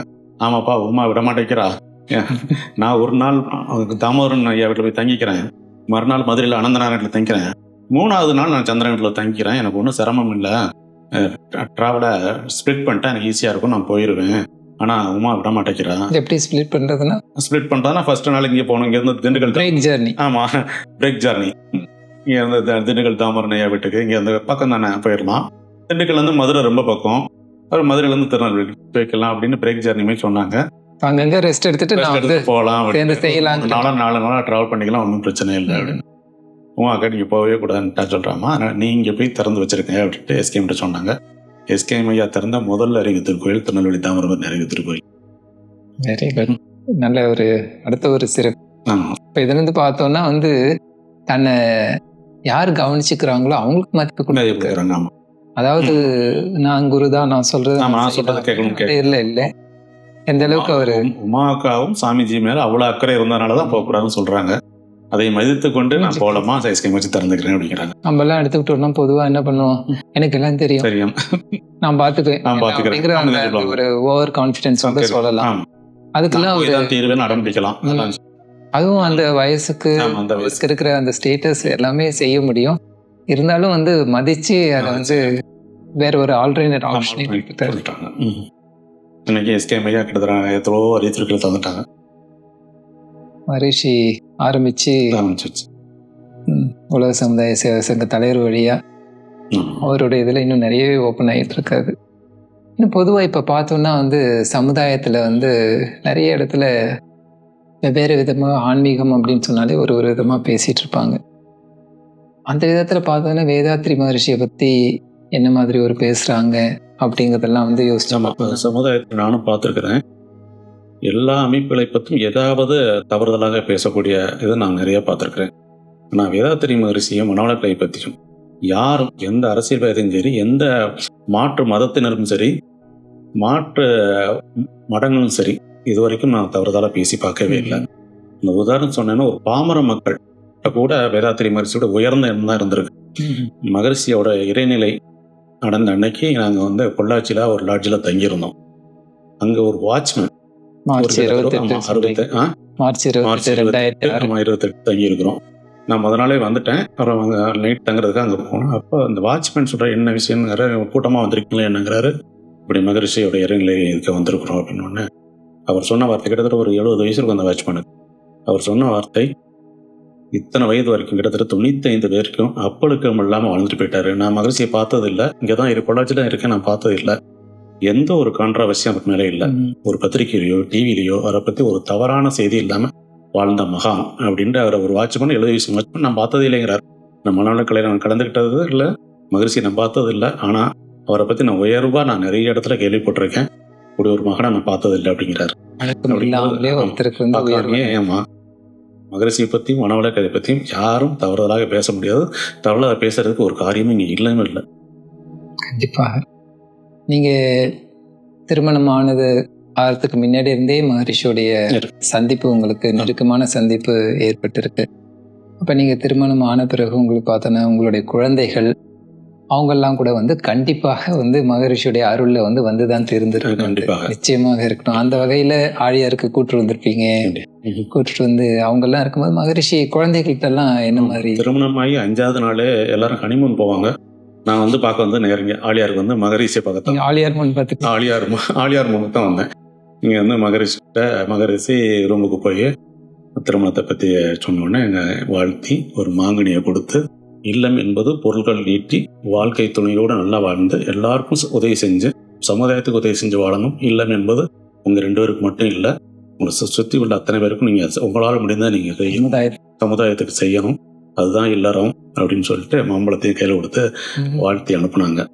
அப்புறம் என்னுடைய முதல் குழந்தை எங்கள் வீட்டு அம்மா கன்சீவ் ஆகிருக்கிறாங்க. 5 மாதம் ஆசிரியர் பயிற்சிக்கு கூப்பிட்டு வரேன். 5 மாத கர்ப்பிணி பெண்ணா நான் கூப்பிட்டு வரேன். என்னுடைய முதல் குழந்தை வயிற்றுல இருக்கும் பொழுதே அவள் அருள்நிதி, அபிமன்யு மாதிரி வயிற்றுல இருக்கும் பொழுது அவள் அருள்நிதி ஆகிட்டா. இன்னைக்கு பிரமையான கோர்ஸுக்கு வந்திருக்கிறாத. அப்புறம் ஒவ்வொரு தடவையும் இப்படி வருஷத்துக்கு ஒரு தடவை சாமி, நான் இப்படி 4-5 தடவை சாமிஜை பார்க்க வந்துடுவேன். ஃபேமிலியோட வருஷத்துக்கு ஒரு தடவையாவது சாமிஜை பார்க்க கூப்பிட்டு வந்துடுவேன். அப்போ என்னுடைய குழந்தைகள் எல்லாமே 1 வயசுல இருந்து இன்னைக்கு வரைக்கும் சாமிஜை பார்த்துட்டு தான் இருக்கான். சாமி இறைநிலை அடைகிற வரைக்கும் பார்த்துட்டாங்க. இறைநிலை அடைந்த அன்னைக்கும் அவங்க கூப்பிட்டு வந்துருந்தேன். ஆமாம், கூப்பிட்டு வந்திருந்தேன். அதனால் ஒவ்வொரு தடவையும் சாமிஜியை பார்ப்பாங்க. சாமிஜியை பார்த்தா 2 பிள்ளைகளுக்கும் அவ்வளோ மகிழ்ச்சி இருக்கும். தாத்தா வாழ்க வளமுடன் அப்படி கேட்டுக்கோங்க, சாமியை நின்று பிளஸ் பண்ணிட்டு தான் போவாங்க. வாக்கிங் வரும்பொழுது ஓம்காரம்பலத்தில் வரும்பொழுது பிளஸ் பண்ணிட்டு தான் போவாங்க.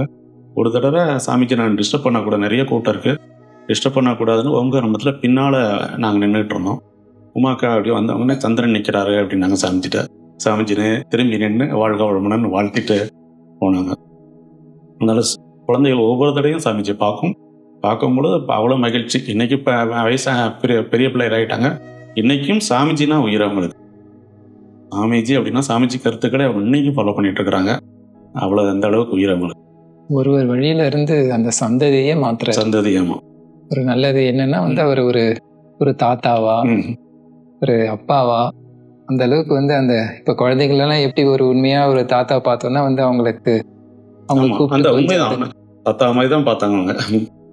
அந்த அளவுக்கு அவர் வீட்டில் பாக்கெட்டில் இந்த பையன் யூகேல இருக்கிறான், இன்னைக்கும் அவருடைய பிளஸிங்கோட தான் உட்காந்துருக்கிறான். அவர் ஃபோட்டோ அவன் டேபிள் எப்பயுமே இருக்கும். சமுதாயத்துக்கு மட்டும் இல்லாமல் ஒவ்வொரு குடும்பத்திலையும் இப்போ பார்த்துருக்கோம், நிறைய அவருக்கு லெட்டர்ஸ் எல்லாம் வரும். அப்பெல்லாம் பார்த்தோம்னா வந்து சாமிஜி வந்து தன்னுடைய முழுமையை, அதாவது நிறைய பேர் வந்து நம்ம என்ன செய்வோம்னா பார்த்துட்டு அதில் நீங்கள் அட்டன் பண்ணிக்கோங்க அப்படிங்கிற மாதிரி சில இதெல்லாம் கொடுப்போம். ஆனால் வேதாத்ரி மகரிஷிட்ட பார்த்த வரைக்கும் பார்த்தோன்னா ஒன்று படிப்பார், படிச்சுட்டு தானே எழுதி இதை போஸ்ட் செய்வாங்க அப்படிங்கிற மாதிரி. இதோட எனக்கு இருக்கியா சொல்லுங்க. அறிவித்து எனக்கு 2-3 லெட்டர் போட்டிருக்காரு சாமிஜி, அறிவித்து வர்றதுக்கு போட்டிருக்கிறாங்க. அப்புறம் மழை வாழ்த்து, ஒரு நேரத்தில் மழையே இல்லாமல் இருந்தோம், தமிழ்நாடு போகிறோம். அப்போ நான் திருநெல்வேலியில் மலை தவம் நடத்துறதுக்கு ஏற்பாடு பண்ணேன். டிகே சுப்பிரமணிய வச்சு ஒரு 2000 பேர் கலந்துக்கிட்டாங்க. ஸ்கூல் பிள்ளைங்க எல்லாரும் கலந்துக்கிட்டாங்க, ஒரு 2000 பேர் கலந்துக்கிட்டாங்க. அந்த ஃபோட்டோஸு இங்கே எல்லாமே எடுத்துக்கொண்டு சாமி டெண்டி காமிச்சு, சாமி தமிழ்நாடு பூரா வறுமையில் இருக்குது, ஒரு மலை தவம் தமிழ்நாடு பூரா சேர்ந்து நடத்துவோம் அப்படின்னு சாமி சொன்னாங்க. அப்போ நடத்துவோமே, நம்ம தலைவர் எஸ்கே ஐயாட்ட நீங்கள் சொல்லுங்கள், ஏற்பாடு பண்ணிடுவோம் அப்படின்னா நானே எஸ்கே ஐயாட்ட சொன்னேன். எஸ்கே ஐயா சாமி சொல்லிட்டா செஞ்சிடும் அப்படின்ட்டு தமிழ்நாடு பூரா சர்க்குலர் அனுப்புனாங்க. அனுப்பி ஒரு நாள் ஈவினிங் 6 மணிக்கு இந்த தவம் நடந்தது, மலை தவம் நடந்தது. தமிழ்நாடு பூரா நல்லா மழை பெஞ்சது, அந்த வருடம் செழிப்பாக இருந்தது. மறு வருடமும் இதே சாமிஜி லெட்டர் எழுதினேன், சாமிஜி இந்த வருடமும் மலை தவம் நடத்தணும் அப்படின்னு. சாமிஜி பதில் போட்டாங்க, இயற்கையை நாம் தொந்தரவு செய்யக்கூடாது அப்படின்னு ஒரு பதில போட்டாங்க. கரெக்டான ஒரு அதுமாதிரி லெட்டர்ல வந்து நான் திருநெல்வேலி அடிக்கலான்ட்டு வரும்போது என்னுடைய நண்பர் வீட்டில் தான் தங்க வச்சிருந்தேன். அவங்க ஒரு குஜராத்தி, அவங்க வீட்டில் தான் தங்க வச்சிருந்தேன். 3 நாள் அங்கே தான் தங்கியிருந்தாங்க. அவங்க குஜராத்தி உணவு தான் சாப்பிட்டாங்க. எனக்கு இங்கே தமிழ்நாடு உணவு வேண்டாம், இவங்க பீப்புளோட உணவை நான் சாப்பிட்டுக்கிறேன் அப்படின்னாங்க. ஸ்வீட்லாம் நான் சாமிக்கு பிடிக்குமோ பிடிக்காதுன்னு ஒரு ஸ்வீட் ஒன்று கொடுப்பாங்க. அவர் சாமிக்கு சாப்பிட்டு பார்த்து கூட 2 கொடுங்களேன் கேட்டு வாங்கி சாப்பிடுவாங்க. எவ்வளவு ஆமா, கேட்டு வாங்கி உரிமையோட, ஆமா உரிமையோட கேட்பாங்க.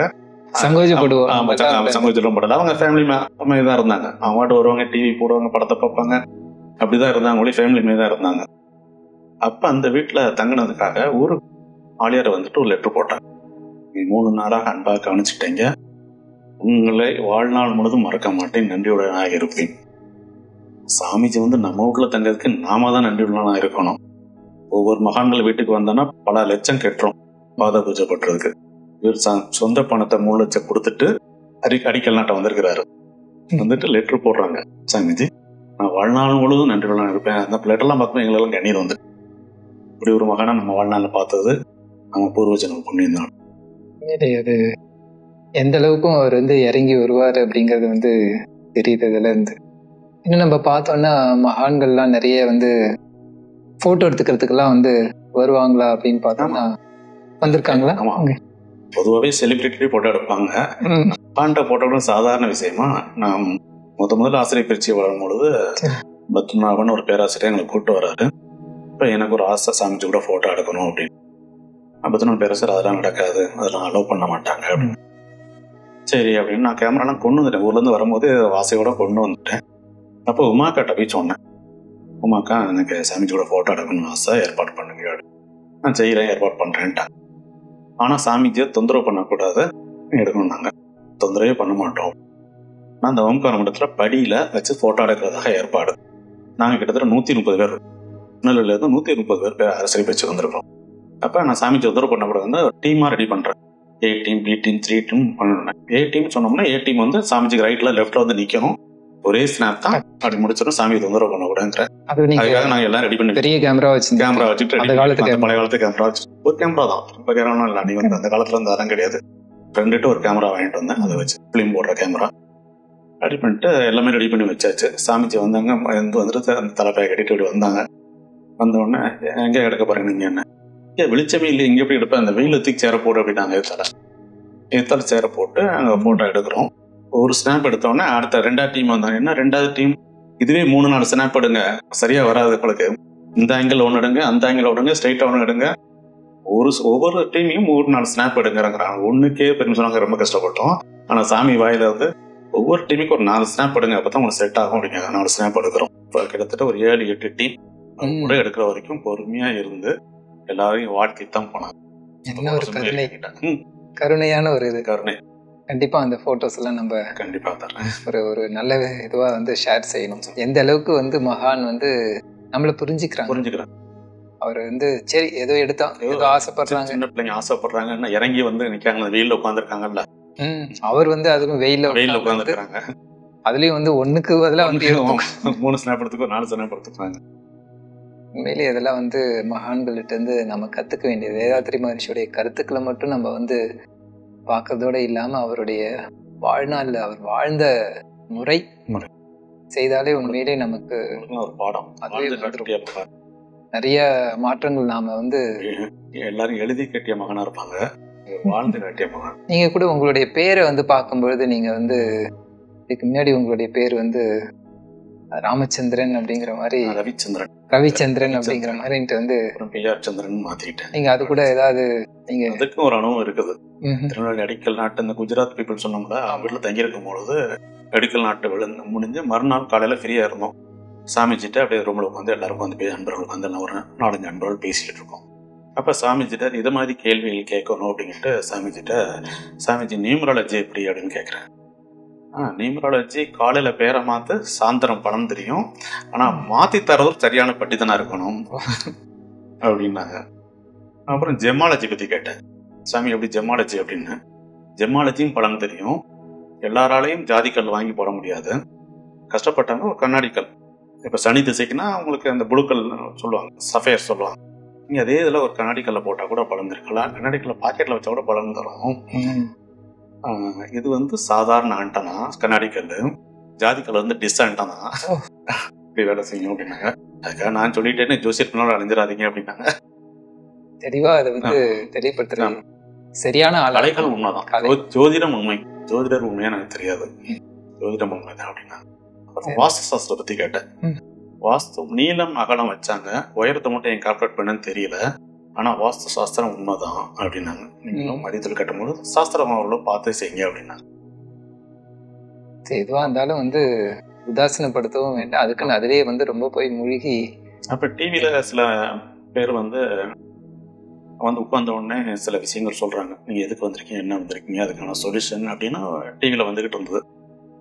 அந்த நேரத்துல சாமிஜிட்ட கேட்டேன், டிவியில இது மாதிரி ஒரு ப்ரோக்ராம் வருதுயா, இதெல்லாம் சாத்தியமா அப்படின்னு கேட்டேன். நம்மளுக்கு எதுக்கு அதெல்லாம் தேவையில்லை. நீங்க எதற்கு வந்து உட்காந்தீங்கன்னா நான் எதுக்கு வந்து உட்காந்துக்கும் போது ஓகே அவங்க எதுக்காக வந்திருக்காங்க, அவங்களுக்கு என்ன சொல்யூஷன் தெரிஞ்சிருது. ஆமா, அதை மாதிரி தெரிஞ்சு அதை மாதிரி டிவியில சொல்லிட்டு இருக்காங்களா, இதெல்லாம் சாத்தியமா, நம்பகத்தன்மை எனக்கு இல்லையே அப்படின்னு. அது எதுக்கு நம்மளுக்கு வேண்டாம் அப்படின்ட்டாங்க. அப்புறம் கொஞ்ச நேரம் என் முகத்தை அப்படி பார்த்துட்டே இருந்தாங்க. கேள்வி கேட்டா பதில் சொல்லிடுவோம் அப்படின்னு அந்த கருணையோட. அதுக்கு சாத்தியம் இருக்கு, அதற்கெல்லாம் சில மந்திர உச்சாடங்கள் இருக்கு, தீவிரமான பிராக்டிஸ் பண்ணா 2 பேர் கருமையை இணைந்து விடும். 2 பேர் கருமையை இணைஞ்சிருக்குன்னா அவர் எதுக்காக வந்திருக்காரு, என்ன விஷயம், அவருக்கு என்ன சொல்யூஷன் இறைநிலை மூலமா இவருக்கு போயிடும். இது உண்மைதான், அதனால இதுக்கு மேல நீங்க அலையாதீங்க அப்படின்ட்டாங்க. உண்மைதான், செய்ய முடியும் அப்படின்னாங்க. அதே இதை மறுவாரம் அந்த டிவியில வந்தவர் சொன்னாரு, என் கூட 45 நாள் வாங்க, சில மந்திர உச்சாடனம் இருக்கும், என்ற பிராக்டிஸ் கருமையா இருக்கும், 45 நாள் அந்த பிராக்டிஸை நீங்க தாங்கிட்டீங்க அப்படின்னா 46ஆவது நாள் உங்களால சொல்ல முடியும் அப்படின்னாரு. இந்த விஷயத்தை சாமிக்கு வரமே என்று சொல்லிட்டாங்க, உன்னாலையும் செய்ய முடியும் அப்படின்னு. ரிஷி வந்து பல துறையிலையும் வந்து எல்லா விதத்தையும் தெரிஞ்சு வச்சுட்டு அது, ஆனா அது எது தேவையோ அதை மட்டும் கொடுத்துருக்காங்க. மற்றதெல்லாம் வந்து அவசியம் இல்லாததான் பெருசா எடுத்துக்க வேண்டாம் அப்படிங்கிறதுல ரொம்ப அது தெளிவா இருந்திருக்காங்க. தெளிவு. நீங்க சொன்னீங்க அறிவுத்தர் கோயிலுக்கு சாமிஜி வர முடியாத ஒரு சூழ்நிலை உருவாச்சு அப்படிங்கிறதுக்கு. இப்போ கண்டிப்பாக உங்களுடைய மனநிலை வந்து அது கேட்கும் பொழுது ஒரு இதுவாக கஷ்டமா இருந்தது. அப்ப நீங்க கண்டிப்பா அதை ஆரம்பிக்கிறதுக்கு முன்னாடி வந்து அவர்கிட்ட கண்டிப்பா ஆசீர்வாதம் வாங்கிட்டு அவருடைய இதை வாங்கிட்டு வர முடியாத ரொம்ப கஷ்டமா இருந்தது. இருந்தாலும் சாமிஜியை தொந்தரவு பண்ணக்கூடாதுங்கிறது எண்ணமும் இருந்தது. முடிஞ்சா கண்டிப்பாக வந்திருப்பாங்க, வர முடியாத சூழ்நிலை வர முடியுங்கிறாங்க. அப்படிங்கும்போது சாமிஜிட்டு அந்த பத்திரிகை குட்டியை கொடுத்துட்டு சாமிஜி பிளஸ் பண்ணுங்க அப்படின்னு நான் உட்காந்துருந்தேன். ஒரு 5 நிமிடம் என் கண்ணையே பார்த்துட்டு இருந்தேன், ஒன்றுமே பேசல, இன்ட்ராக்டே பண்ணல. 5 நிமிடம் என் கண்ணை பார்த்துட்டே இருந்தாங்க. எனக்கு கண்ணில் எதுவும் தனியாக வருதுக்கு அங்கே சாமியோட கண்ணை பார்க்க முடியல, தனியாக வருது. ஒரு 5 நிமிஷம் கழிச்சு ப்ளஸ் பண்ணாங்க. ப்ளஸ் பண்ணிட்டு திறப்புல ரொம்ப சிறப்பாக நானே கூட இருந்து செய்வேன் அப்படின்னாங்க. அது மட்டும் இல்லை, அன்னைக்கு திறப்புல அன்னைக்கு காலையில் சாமிஜிக்கு ஃபோன் பண்ணேன். அப்போ லேண்ட்லைன் பண்ணேன். சாமிஜி எடுக்கல, உமாக்காவும் எடுக்கல. அப்புறம் எஸ்கேஎம் ஐயா வந்த உடனே சாமிஜிட்ட பேசுவோமே அப்படின்னாங்க. நானும் போட்டோ எடுக்கல, ஏன்னா இப்போ போடு அப்படின்னாங்க. போட்டோம். எஸ்கேஎம் ஐயா முதல்ல பேசுனாங்க. பேசிட்டு அவர் சந்திரன்ட்ட கொடுனா என்கிட்ட கூட சாமி கொடுத்தாங்க. சாமி என்கிட்ட பேசுனாங்க. நான் கூடயே இருக்கிறேன், இந்த விழா சிறப்பாக நடக்கும். அதுவும் ஏப்ரல் 24 நல்ல வெயில் அடிக்கும் திருநெல்வேலியில. வெயில் காலையில வெயில் காலை 8 மணிக்கெல்லாம் சரியான வெயில். சாமிஜி பேசிட்டு வைக்கிறாங்க. ஒரு அடுத்த 5 நிமிஷத்துல கிளவுடு. இப்போ மட்டும் இல்லை, ஈவினிங் வரைக்கும் வெயில் இல்லை. இது வந்து நாங்கள்லாம் புஸ்தகங்களை படிச்சிருக்கிறோம், ஆண்கள் இப்படிலாம் அற்புதம் பண்ணாங்கன்னு. அது நேரில் பார்த்தது அன்னைக்கு தான். ஈவினிங் வந்து ஒரு ஸ்பேஸ் மாஸ்டர் வச்சிருந்தேன். இங்கேருந்து ஒரு 5 கிலோமீட்டர் நடந்து போகணும். ஒரு அமைதி ஊர்வலம், வேதாத்ரி மகரிஷியோட பதாகையெல்லாம் வச்சுக்கிட்டு போகணும். அதில் சாமிஜி அங்கே ஊடையில் ஸ்டேஜ் போட்டு எங்களை ப்ளஸ் பண்ணுறாங்க. ஆண்டவே ஒரு 5 கிலோமீட்டர், ஒரு 2.5 கிலோமீட்டரில் ஒரு ஸ்டேஜை போட்டு சாமிஜி இந்த ஸ்டேஜில் உட்காந்து அந்த ஊர்வலத்தை பார்க்குறாங்க, எங்களை ப்ளஸ் பண்ணுறாங்க. இந்த ஊர்வலம் முடிகிற வரைக்கும் ஆதவன் வந்து அப்படியே குளுமையாக இருந்தார். இது சத்தியம், உண்மை. திருநெல்வேலி மக்கள்கிட்ட கேட்டு பார்க்கலாம். அவ்வளோ அற்புதமாக இருந்தது. இதெல்லாம் நம்ம புக்கில் படிச்சிருக்கிறோம். வேதாத்ரி மகரிஷி இந்த அற்புதம் பண்ணார். மகரிஷி வந்து அற்புதத்துக்கு ஆசைப்பட மாட்டார். ஒரு நிலை 100 நிலை ஆக்கக்கூடிய வித்தை இறைவன். அதான் பல இடத்துல நீங்க இதுக்கு முன்னாடி கூட ஒண்ணு சொல்லும் பொழுது வந்து இப்ப வேண்டாமே, இயற்கை தான் செய்யறது, என்ன செய்யுது, மலைதவம் பண்றதுக்கு கேட்க அதுக்கு இயற்கை தொந்தரவு பண்ணக்கூடாது அப்படின்னா. எங்க தேவை இருக்கோ, தேவை இருக்கும் இடத்துல இயற்கை கிட்ட வேண்டிக்கிறதும் சரி. எந்த அற்புதம் செய்து ஏமாத்தக்கூடாது. அது பெரிய ஒரு அற்புதமா காமிச்சு அப்படிங்கிறது இல்லாம ஒரு இயற்கையிடம் நான் வேண்டேன், அவ்வளவுதான். அதான் எத்தனையோ சபையில சாமி ஓம்காரம்பத்துல உட்கார்ந்து இருக்கும் போது நிறைய அன்பர்கள் வந்து கேட்பாங்க, சாமிஜி எனக்கு முட்டு வலிக்குது, கவலிக்கு, இடுப்பு வலிக்கும்பாங்க. சாமிஜி பொறுமையா கேட்டுட்டு அவரோட எக்ஸசைஸ் இருக்குல்ல, இதை செய்யுங்க, அது போயிட அடிப்பாங்க. அதை செஞ்சும் போகலை அப்படின்னா நல்ல ஒரு மருத்துவரை பார்த்து எடுத்துக்கோங்க அப்படிப்பாங்க. என்னைக்குமே என்னைய பார்த்துட்டே இல்லை, என்கிட்ட சொல்லிட்டே இல்லை உனக்கு முட்டு வலி போயிடும்னு சொன்னது இல்லை, என்னைய பார்த்துட்டே இல்லை உனக்கு உன்னுடைய குழந்தைக்கு திருமணம் ஆயிடும்னு சொன்னது இல்லை. எதுவாக இருந்தாலும் அதுக்கான விஷயங்கள் சொல்றாங்க ஒழிய எதுவுமே என்னையை பார்த்தனால எனக்கு சொன்னேன் இது வரைக்கும் நான் சொல்லி பார்த்ததே. அதாவது வந்து டிபெண்டன்சியை உருவாக்கும், அவங்களுக்கே தீர்வை சொல்லி அவங்களே ஒரு டாக்டராகவோ ஒரு வழிகாட்டியாகவோ ஒரு குருவாகவோ அவங்களே மாற்றக்கூடிய அந்த பயிற்சியை வந்து கொடுத்துறாரு. எப்போதும் தன்னை நம்பியே வந்து இன்னைக்கு இந்த பிரச்சனை நாளைக்கு இன்னொரு பிரச்சனைக்கு வருவீங்க இல்ல, உங்ககிட்டயே நான் கொடுத்துட்றேன் அப்படிங்கிறது. இது நிறைய விஷயங்கள் நான் சாமிகிட்ட பார்த்துருக்கேன். ஆனால் மகரிஷ்ட இது வரைக்கும் நான் ஆஃபரிங் வச்சதே கிடையாது, இன்னைக்கு வரைக்கும். சரி, சமுதாயத்துக்காக அதை கேட்டிருப்போம் இல்லையா, அதுதான் அவர் தான் சொல்லியிருக்காரு, அதுவே கேட்டு கேட்டுக்கமா, அதுவே கேட்டு வாங்கிக்கணும். உங்களுக்கு வேண்டியதை நீங்களே கேட்டு வாங்கிக்கணும்.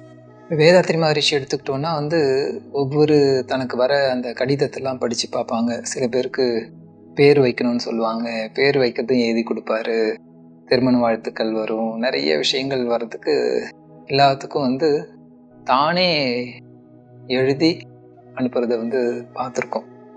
அந்த மாதிரி உங்களுடைய வாழ்க்கையில் நடந்திருக்கியா? என்னோட 2 குழந்தைகளுக்கும் மகரிஷி தான் பேர் வச்சாங்க. முதல் குழந்தைக்கு பேர் வைக்கும் பொழுது உனக்கு பிடிச்ச பேரை எழுதி கொடுனாங்க. சாமிஜி நீங்களே வைங்க, எனக்கு பிடிச்ச இல்லை நீ எழுதி கொடுனாங்க. அப்போ எனக்கு பிடிச்ச பேரா எழுதி கொடுத்தேன். சாமி அதெல்லாம் ஒரு அடி அடிச்சுட்டு விஜயலட்சுமின்னு பேர் வச்சாங்க. நான் கொடுத்த பேர் எதுவும் வைக்கல, அதெல்லாம் அடிச்சுட்டு விஜயலட்சுமி பேர் வச்சாங்க. இப்போ 2வது குழந்தைக்கும் அப்படிதான், நீங்களே பேர் வச்சிருக்கேன் சாமி நான் எழுதி தரல. 2வது குழந்தைக்கு பிரபஞ்சன் அப்படின்னு பேர் வச்சாங்க. பிரபஞ்சன்.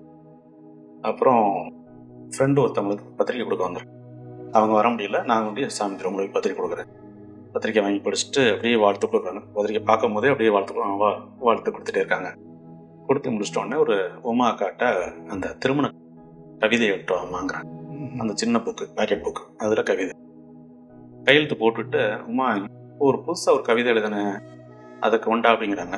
உமா அக்கா அங்கே போய் பிரிண்ட் எடுக்க போகிறாங்க. அதுக்குள்ளே இவங்க கண்ணாடி டேபிள்ல இருக்குது அந்த கவிதை. அதை எழுதின அந்த ஒரு எழுதின பிரிண்ட் தான், இதுவும் பிரிண்ட் தான். அந்த கண்ணாடி டேபிள் கடியில் இருக்க கண்ணாடியிலேருந்து அதை எடுத்துட்டு சிசர் வச்சு அதை வெட்டுறாங்க. சைஸுக்கு சைஸுக்கு அவங்களே வெட்டுறாங்க. சாமி நான் வெட்டிக்கிறேன் இல்லைன்ட்டு அவங்களே வெட்டுறாங்க. வெட்டிட்டு ஒட்ட போறாங்க. அப்பவுமே சாமி நான் ஒட்டிக்கிறேன் அப்படிங்கிறேன். இல்லை அப்படின்னு நானே ஒட்டி தரேன்னு அவங்களே ஒட்டுறாங்க. அவங்களே பேஸ்ட் பண்ணிட்டு கரியை சரியா ஒட்டியிருக்கான்னு பார்த்துட்டு இது அந்த குழந்தைகிட்ட கொடுத்துருங்க அப்படிங்கிறாங்க, என்னுடைய வாழ்த்தை தெரிவிச்சிருங்க அப்படிங்கிறாங்க. இது சம்பவம் நடந்து ஒரு 4 மாதம் கழிச்சு இன்னொரு குழந்தைக்கு திருமணத்துக்கு பத்திரிக்கை கொடுக்க வரேன். அப்பவும் இதே சம்பவம். அந்த கவிதையை அவங்க இட்டும் வாங்குறாங்க. அவங்க பிரிண்ட் எடுக்க போகிறாங்க. அன்னைக்கு வேலை பற்றி கண்ணாடி கிட்ட தேடினாங்க. சாமி போன வரையே கண்ணாடியிலேருந்து எடுத்து கொடுத்துருங்க அப்படின்னு. அப்புறம் பிரிண்ட் எடுத்துட்டு வராங்க. அப்பயும் இதே தான். வெட்ட போனாங்க. சாமி எனக்கு பத்திரிக்கை கொடுங்க, நான் வெட்டிக்கிறேன். இல்லை நானே வெட்டுன்னு வெட்டினாங்க. அன்னைக்கு என்னை ஒட்ட மட்டும் சம்மதிச்சாங்க. போன தடவை ஒட்ட சம்மதிக்கல, இன்னைக்கு ஒட்ட சம்மதிச்சாங்க. நான் சரியாக ஒட்டியிருக்கேனான்னு ஒரு தடவை பார்த்துட்டு கையில் போட்டு கொடுத்தாங்க. அந்த அளவுக்கு எந்த ஒரு செயல்லையும் நேர்த்தி கடைப்பிடிச்சாங்க. நாமளா இருந்தால் என்ன செய்வோம், இதை கொண்டு அந்த குழந்தைகிட்ட கொடுத்துருன்றோம். வெட்டவும் மாட்டோம், ஒட்டவும் மாட்டோம், இந்த கவிதையை கொடுத்துருன்றோம். அவங்க எதுலேயும் ஒரு நேர்த்தி, சின்ன விஷயமா இருந்தால் கூட ஒரு நேர்த்தியாக செய்யணும்னு ஆசைப்பட்டாங்க. அந்த நேர்த்தியை நிறைய பார்த்துருக்கிறேன். நான் தன்னுடைய கையாலேயே செய்து அதை அந்த செய்யும்போது அவர் கண்கள்ல இருந்து வருகின்ற அந்த வைப்ரேஷன் எல்லாமே ஒண்ணு அந்த வெட்டுறதுலயும் சரி, ஒட்டுறதுலயும் சரி கொடுத்து அனுப்பியிருக்கிறாரு. உண்மைதான். அதை நான் புரிஞ்சுக்கிட்டேன். மனநிலை நம்மகிட்ட கொடுக்கலைங்கிறது காரணமே ஒவ்வொரு அந்த இதில் வாழ்த்து போயிட்டு இருக்குன்னு நினைச்சுக்கிட்டேன். ஒவ்வொருத்துலயும் தன்னால எவ்வளவு அதுக்குள்ள திணிக்க முடியும், இந்த நல்ல எண்ணங்களை வந்து திணிச்சு அது ஒரு வாழ்த்தாக கொடுத்துருக்காங்க. மற்றவர்களை நம்பி விடுறதுக்கு பதிலாக அந்த இதை நேர்த்தி நீங்க சொன்ன மாதிரி அந்த கடமையை சரியாக செய்யணும் அப்படிங்கிறது உண்மையிலே. ஒரு வட்டம் காந்த தத்துவம் புஸ்தக வெளியீட்டு விழா நான் வந்திருந்தேன். இப்போ பேராசிரியர் சோமசுந்தரம் ஐயா பேசுகிறாங்க. காந்த தத்துவத்தை பேசுகிறாங்க. சென்னை பேராசிரியர் பேசுகிறாங்க. அப்புறம் சாமிஜி பேசுகிறாங்க.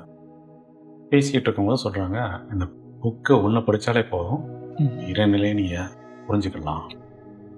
எந்த ஒன்றை அறிந்தீர்கள், இறைவன் முதல் உயிர் வரை எல்லாவற்றையும் உணர்த்துமே அதுமே காந்தமா இதை படிங்க அப்படிங்கிறாங்க. படித்துட்டு இருக்கும் பொழுது எந்த இடத்துல உங்களுக்கு விளங்கலையோ புரியலையோ தடுமாற்றம் வருதோ புக்கை மூடி வச்சுட்டு என்ன நினைங்க, நான் வாரேன் உங்களுக்கு அப்படிங்கிறாங்க. எவ்வளோ பெரிய வார்த்தை. வள்ளலார் சொல்லுவார், அச்சிலே ஏற்றோம் நல்ல மிடாவை ஏற்றோம் அப்படின்னு. நீங்கள் சாமிஜி வான்காந்தபுரம் கலந்துருக்கிறதுனால உங்களுக்கு எங்கே விளங்கவில்லையோ சாமிஜி வருவாங்க. இது புத்தகத்துக்கு மட்டும் நம்ம எடுத்துக்கூடாது. அந்த வார்த்தையை நம்மளுக்கு வாழ்க்கையிலையும் சரி, கல்வியிலையும் சரி, தொழிலையும் சரி, எந்த இடத்துக்குனாலும் நம்ம எடுத்துக்கலாம். எந்த இடத்துல நமக்கு ஆப்ஷன் ஆகுதோ அந்த இடத்துல சாமிஜி நினைச்சோம்னா வருவாங்க. என்ன ஒரு உறுதிமொழியை சாதாரணமாக சொல்லிட்டான். பொதுவாக நான் பார்த்துக்கிறேன், இது பண்ணிக்கிறேன் அப்படிங்கிறதெல்லாம் என்கிட்ட வாங்க நாங்கள் சரி பண்ணிடுவேன் அப்படிங்கிற மாதிரி இல்லாமல், எந்த அளவுக்கு நீங்கள் நினச்சா போதும் அங்கே நான் தெளிவுபடுத்திடுவேங்கிறது சொல்லிக்கிறதுங்கிறது எந்த அளவுக்கு நாம் இப்போ இதை ஒரு மனதுக்குள்ளாக முழுமையாக இதை ஏற்றுக்கிட்டாலே போதும் நினைக்கிறேன். இன்னைக்கு பார்த்தோன்னா மகரிஷியை நான் பார்க்கல, அவரோட பழகின அனுபவங்கள் இல்லை, அவரை பார்க்காதனால என்னங்கிறதே தெரியலங்கிறதுனால பார்க்காதவங்க சொல்லியிருக்கிறாரு. அவரை உருவத்தை வைத்துக் கொண்டு நினைத்தாரு. அது எத்தனை பேருக்கு அந்த அனுபவம் இருக்குது. சாமிஜியை பார்க்காதவங்களுக்கு நிறைய பேருக்கு கனவுளோட வந்திருக்கிறார். நிறைய இடத்துல கனவு வந்திருக்கிறார், யோசிச்சிருக்கிறார். என்னால் அப்படிங்கிறாங்க. நீங்கள் நிறைய மகான்கள் சொன்னீங்க. நிறைய மகான்களில் போனோம்னா என்னை பார்த்தோன்னே உனக்கு எல்லாம் சரியாயிரும் அப்படிம்பாங்க. அந்த வார்த்தை சாமிஜி ஒரு நாளும் நான் பார்த்ததில்லை. எத்தனை பேரும் அன்பர்களில் பேசும்போது நான் கூட பார்த்துருக்குறேன். சாமிஜி எனக்கு முட்டு வலி, எனக்கு பேக் பெயின், என் குழந்தைகளுக்கு கல்யாணம் ஆகலை, என் பையனுக்கு நல்ல காலேஜில் வேலை கிடைக்கல அப்படிம்பாங்க.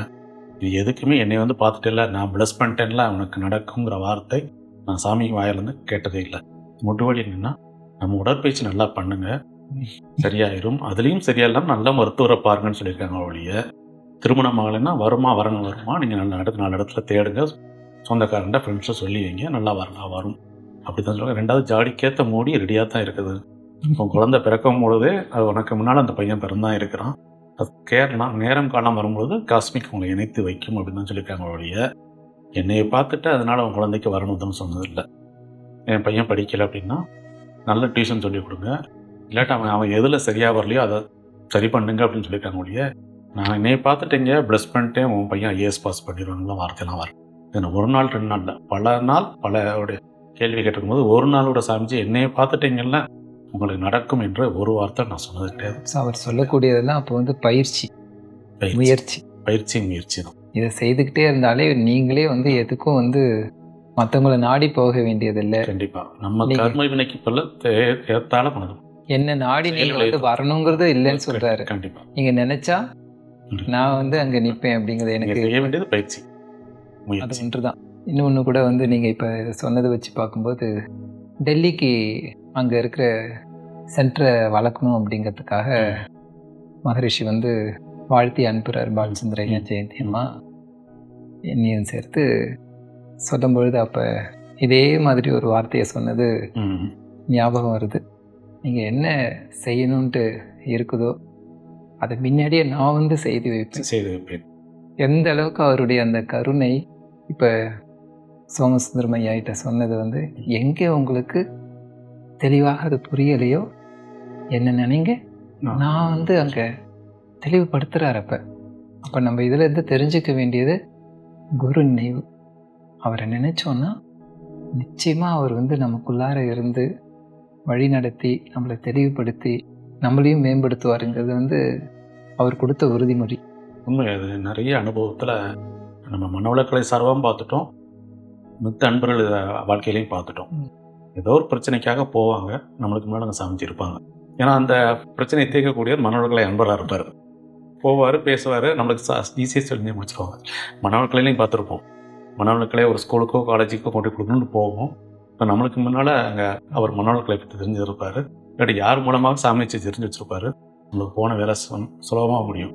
இது மகரிஷி நம்மளுக்கு முன்னால் போய் நிற்கிறார். நல்ல அனுபவம். இப்போ நீங்கள் சொன்னது இப்போ எல்லோரும் வந்து இதை உணரணும்.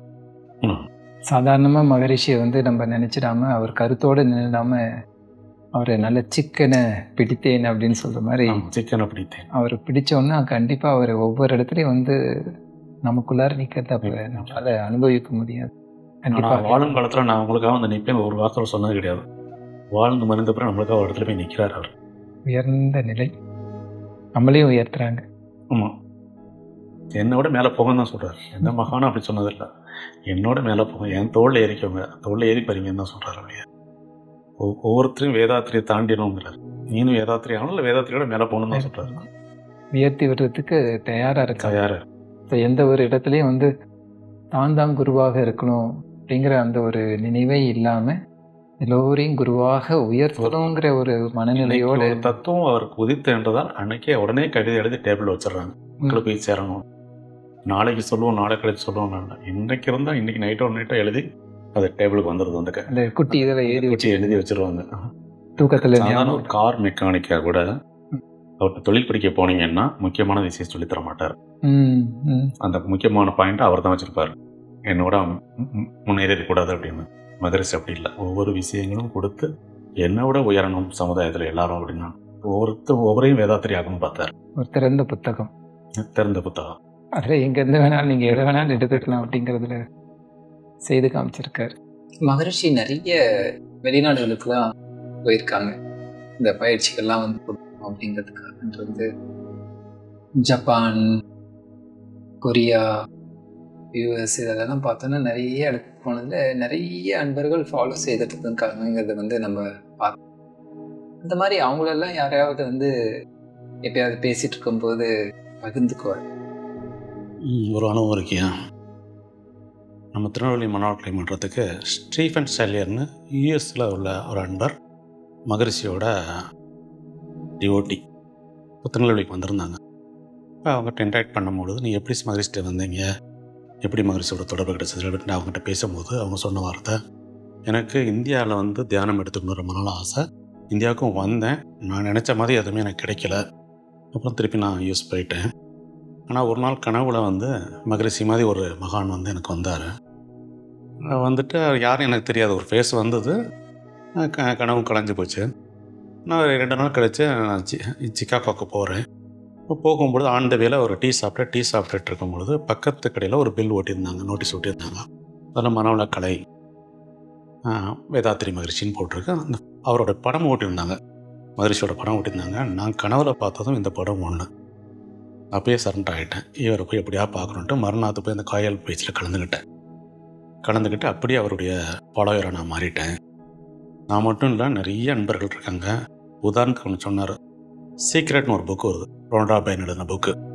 அதில் சிக்கன் சூப் ஃபார் சோல்னு ஒரு புக்கு ஆதரவு அதில் இருப்பார். அந்த ஆதரவும் மகரிஷியோட டிவோட்டி, நானும் அவரும் ஃப்ரெண்டு 2 பேரும் தான் சாமிஜியோட பயிற்சியை எடுத்தோம் அப்படின்னா.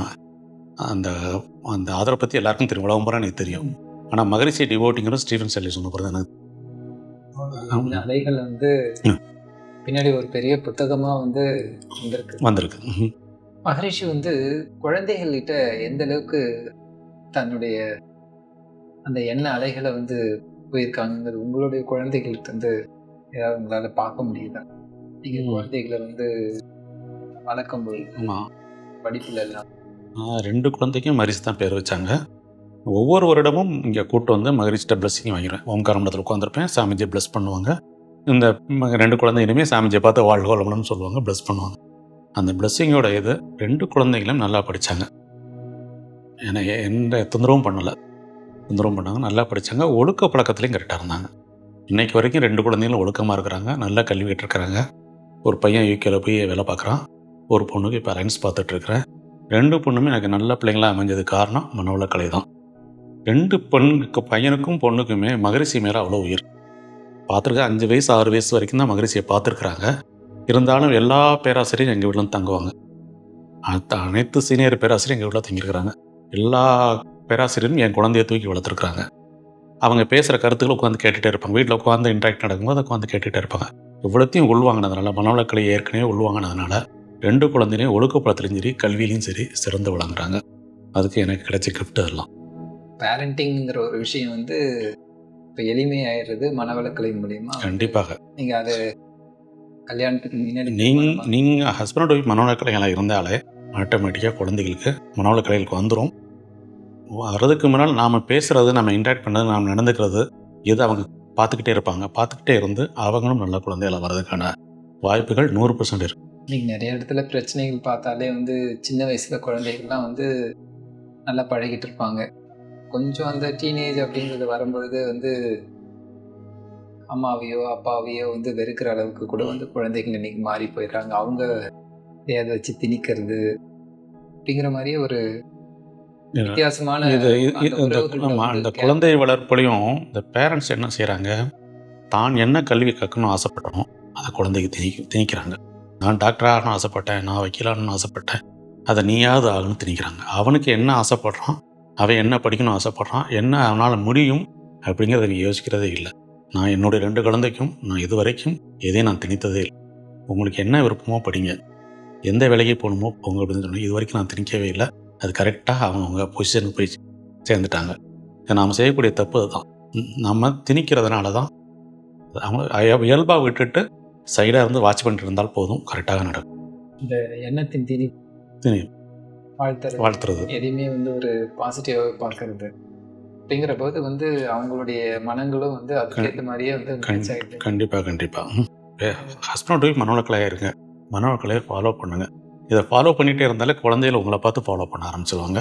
ஒழுக்க பழக்கம் வந்துடும், கல்வியில் சிறந்து விளங்குவாங்க, சமுதாயத்தில் நட்புலையும் சிறந்து விளங்குவாங்க. 2 குழந்தைகளும் சமுதாயத்தில் நல்லா பழகுவாங்க, எல்லார்ட்டையும் பழகுவாங்க. சின்ன வயசு குழந்தையிலேருந்து 70 வயசு தாத்தா வரைக்கும் எல்லார்ட்டையுமே அவங்க ஈஸியாக பழகுவாங்க. இது கிடைத்தது மனவளக்கலை தான். மனவளக்கலை மட்டும் இல்லை, அத்தனை சீனியர் பேராசிரியர் எங்கள் வீட்டில் வந்ததுனால அந்த சீனியர் பேராசிரியரோடு இவங்க இன்ட்ராக்ட் பண்ணுவாங்க. உதாரணத்துக்கு லட்சுமணன் ஐயாலாம் சின்ன வயசில் பிரபஞ்ச பரிணாமம் உயிரின பரிமாணம், எங்களை பசங்க 3ஆம் கிளாஸ் 4ஆம் கிளாஸ் படிக்கும் போதெல்லாம் வீட்டில் உட்காந்து பிரபஞ்ச பரிணாமம் உயிரின பரிணாமம் அந்த குழந்தைகளுக்கு எடுத்துருக்குறாங்க அவங்க. அதனால் இந்த எல்லா பேராசிரியரும் அவங்களை இன்ட்ராக்ட் பண்ணி அவங்களும் மனவளக்கலைஞராக மாறிட்டாங்க. நம்ம வந்து அவங்களுக்கு கற்றுக் கொடுக்குறோமோ இல்லையோ, இந்த மாதிரி நடக்கும்பொழுது அவங்களோட வந்து சேர்ந்து அவங்கள வந்து விடுறதே வந்து பிற்காலத்தில் தானாகவே அவங்களுக்கு அந்த கண்டிப்பாக அது காதில் விழும் பொழுது அவங்க தேவைப்படும் பொழுது அதை எடுத்துக்கிடுவாங்க. நாம் விதைத்தது என்று வீண் போகாது, அது கால நேரத்தில் அந்த விதை முளைத்து விடும். இப்போ ஸ்கூல் காலேஜுக்கு நம்ம போகிறோம், விதைக்க போகிறோம், அத்தனை குழந்தைகளும் எடுத்துட்டுன்னு சொல்ல முடியாது. ஆனால் அந்த விதைத்தது வீண் போகாது. இந்த குழந்தைகளுக்கு திருமணத்திலேயோ வேலை வாய்ப்பிலேயோ ஏதாவது ஒரு இடத்தில் வரும்பொழுது இந்த மனவளக்கலை இன்னைக்கு படித்தவன் உடல்நலத்தில் இன்றைக்கி டென்ஷன் நிறையா இருக்குது, இந்த ஃபீல்டில் வந்து நிறைய டென்ஷன் உடல்நலம் பாதிக்கப்படுது. அப்போ பாதிக்கப்படும்போது இவங்க டேப்லெட் சொல்ல மாட்டாங்க, மனவளக்கலை தாண்டி வருவாங்க. இதை நம்மளுக்கு சொல்லிக் கொடுத்தாங்க, ஸ்கூலில் சொல்லிக் கொடுத்தாங்க, காலேஜில் சொல்லிக் கொடுத்தாங்க. அதை ரீகலெக்ட் பண்ணி பக்கத்தில் உள்ள மனவளக்கலை சேர்ந்து தன்னை உடலையோ மனதையோ சரிப்படுத்திக் கொள்வாங்க.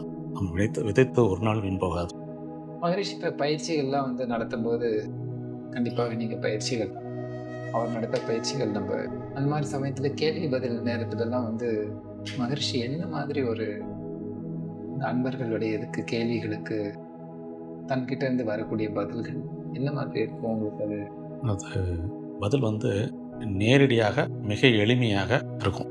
சுற்றி வளைச்சு பேச மாட்டாங்க, தெரியாத பாஷையில் பேச மாட்டாங்க, புரியாத பாஷையில் பேச மாட்டாங்க. தெளிவாக பாமர மக்களுக்கும் புரியலும் விஞ்ஞானிக்கும் புரிகிற மாதிரி தெளிவாக பதில் சொல்லுவாங்க ஒழிய எந்த இடத்துலையும் ஒரு சுழிச்சோ நெளிச்சோ வேறு வார்த்தைகளை போட்டோ பேச மாட்டாங்க.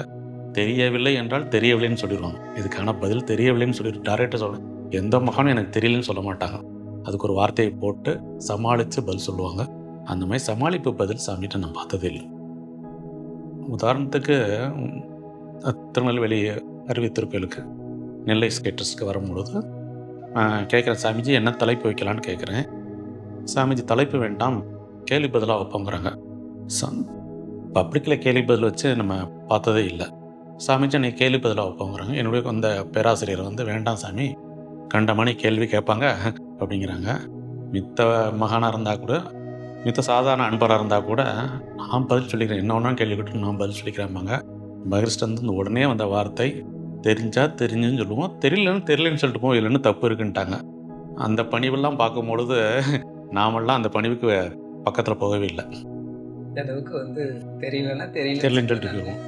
தன்னுடைய அந்த அப்படியே வந்து அட்மிட் பண்ணுறதுங்கிறது வந்து உண்மையிலே பெருந்தன்மை. இது அதுமாதிரி கேள்வி கேட்கும் பொழுதும் தெர் இஸ் நோ சில்லி கொஸ்டின்பாங்க. சில பேராசிரியர் கூட அந்த கேள்வியை ஸ்கிப் பண்ணுவாங்க. அப்போ சாமி சொல்லுவாங்க, எதையும் ஸ்கிப் பண்ணாங்க, there is no silly question, answer தான் சில்லியாக வரக்கூடாது அப்படிம்பாங்க. ஆன்சர்பாங்க. அந்த அளவுக்கு ஒரு எளிமையானவர் அப்படின்னு பார்க்கும்பொழுது நம்ம அவர் பல இடங்களுக்கு வராரு இல்லைங்க. வரும்பொழுது இப்போ வந்து இந்த மாதிரி தான் இருக்கணும்னு ஏதாவது டிமாண்ட் வச்சு இல்லை, வச்சது கிடையாது. திருநெல்வேலிக்கு 3 தடவை கூப்பிட்டு போயிருக்கிறோம். கூப்பிட்டு போகும்போது எங்கே என்னை தங்க வைக்க போகிறேன், எந்த ஹோட்டல் தங்க வைக்க போகிறேன், இல்லாட்ட எந்த அன்பர் வீட்டில் தங்க போகிறீங்க, வீடு வசதியாக இருக்குமா, எந்த ஒரு கேள்வியும் கேட்ட கிடையாது. கார் எங்கே போய் நிற்கோ இறங்கி உள்ள போயிடுவாங்க. அப்படி தான் நடந்திருக்க வழியே 3 தடவை இப்படி தான் பார்த்துருக்குறேன். எங்கே தங்க போகிற, பெட்டு எப்படி இருக்கும், மித்த வசதிகள் எப்படி இருக்கும், அந்த வார்த்தை கேட்டதே கிடையாது. கார் போய் எங்கே நிற்கிதோ இதுதான் வீட்டான்னு இறங்கி உள்ள போயிடுவாங்க. அப்படி தான் அவ்வளோ எளிமையாக தான் இருந்தாங்க அவங்க. இருக்க சொல்கிறீங்க அங்கே என்ன உணவு கொடுக்கல அதை சாப்பிட்டுக்கிறேன், எங்கே தங்க வைக்கலாம் அவங்க தங்கிக்கிறேன் அப்படி தான் சொல்ல முடியாது. எதுவுமே டிமாண்ட் வச்சது கிடையாது. இடத்துக்கு தகுந்த எல்லாவற்றையும் ஏற்றுக்கொண்டு நம்ம வந்த பர்பஸ். நாம் கூட ஒரு இடத்துக்கு போனோம்னா அந்த வசதி இருக்கான்னு கேட்டுட்டு தான் போகிறோம். இந்த லாட்ஜில் இந்த வசதி இருக்கா, இந்த வீட்டுக்கு போனோம், ஃப்ரெண்ட்ஸ் வீட்டுக்கு போனால் இந்த வசதி இருக்கான்னு பார்த்துட்டு போகிறோம். சாமிஜி 3 தடவை நான் திருநெல்வேலி கூட்டி போயிருக்கேன். ஒரு நாளும் என்ன வசதி இருக்குது, எங்கே என்னை தைக்க வைக்க போகிறா, அந்த அன்பர் யார், பணக்காரரா ஏழையா, மனநலக்கார அன்பரா, எந்த கேள்வியும் கேட்டது கிடையாது. ஒவ்வொரு நாமளும் வந்து இதிலேருந்து தெரிஞ்சிக்க வேண்டியது பேசிக்கான எக்ஸ்பெக்டேஷன்ஸ் வச்சுக்கலாம். ஒரு பெரிய ஒரு கடமையை செய்யணும் அப்படின்னு சொல்லும்போது எல்லாமே வந்து இறைவன்கிட்ட விட்டுட்டு போகும்போது நடத்திட்டு போவாங்க. உண்மை அதுதான். நாம் நினைக்கிறோம், நாம் நடத்துகிறோம்னு நினைக்கிறோம், நாம் நடத்தவே இல்லை. எல்லாருமே இறைநிலை காஸ்மிக் தான் நடத்துது. அது நிறைய என்னுடைய அனுபவபூர்வமாக நிறையா பார்த்துட்டேன். மனோட கலையிலையும் பார்த்துட்டேன், என்னுடைய சொந்த வாழ்க்கையிலையும் பார்த்துட்டேன். அதுவே இறைநிலை தான் நம்மளை கூட்டிகிட்டு போகுது.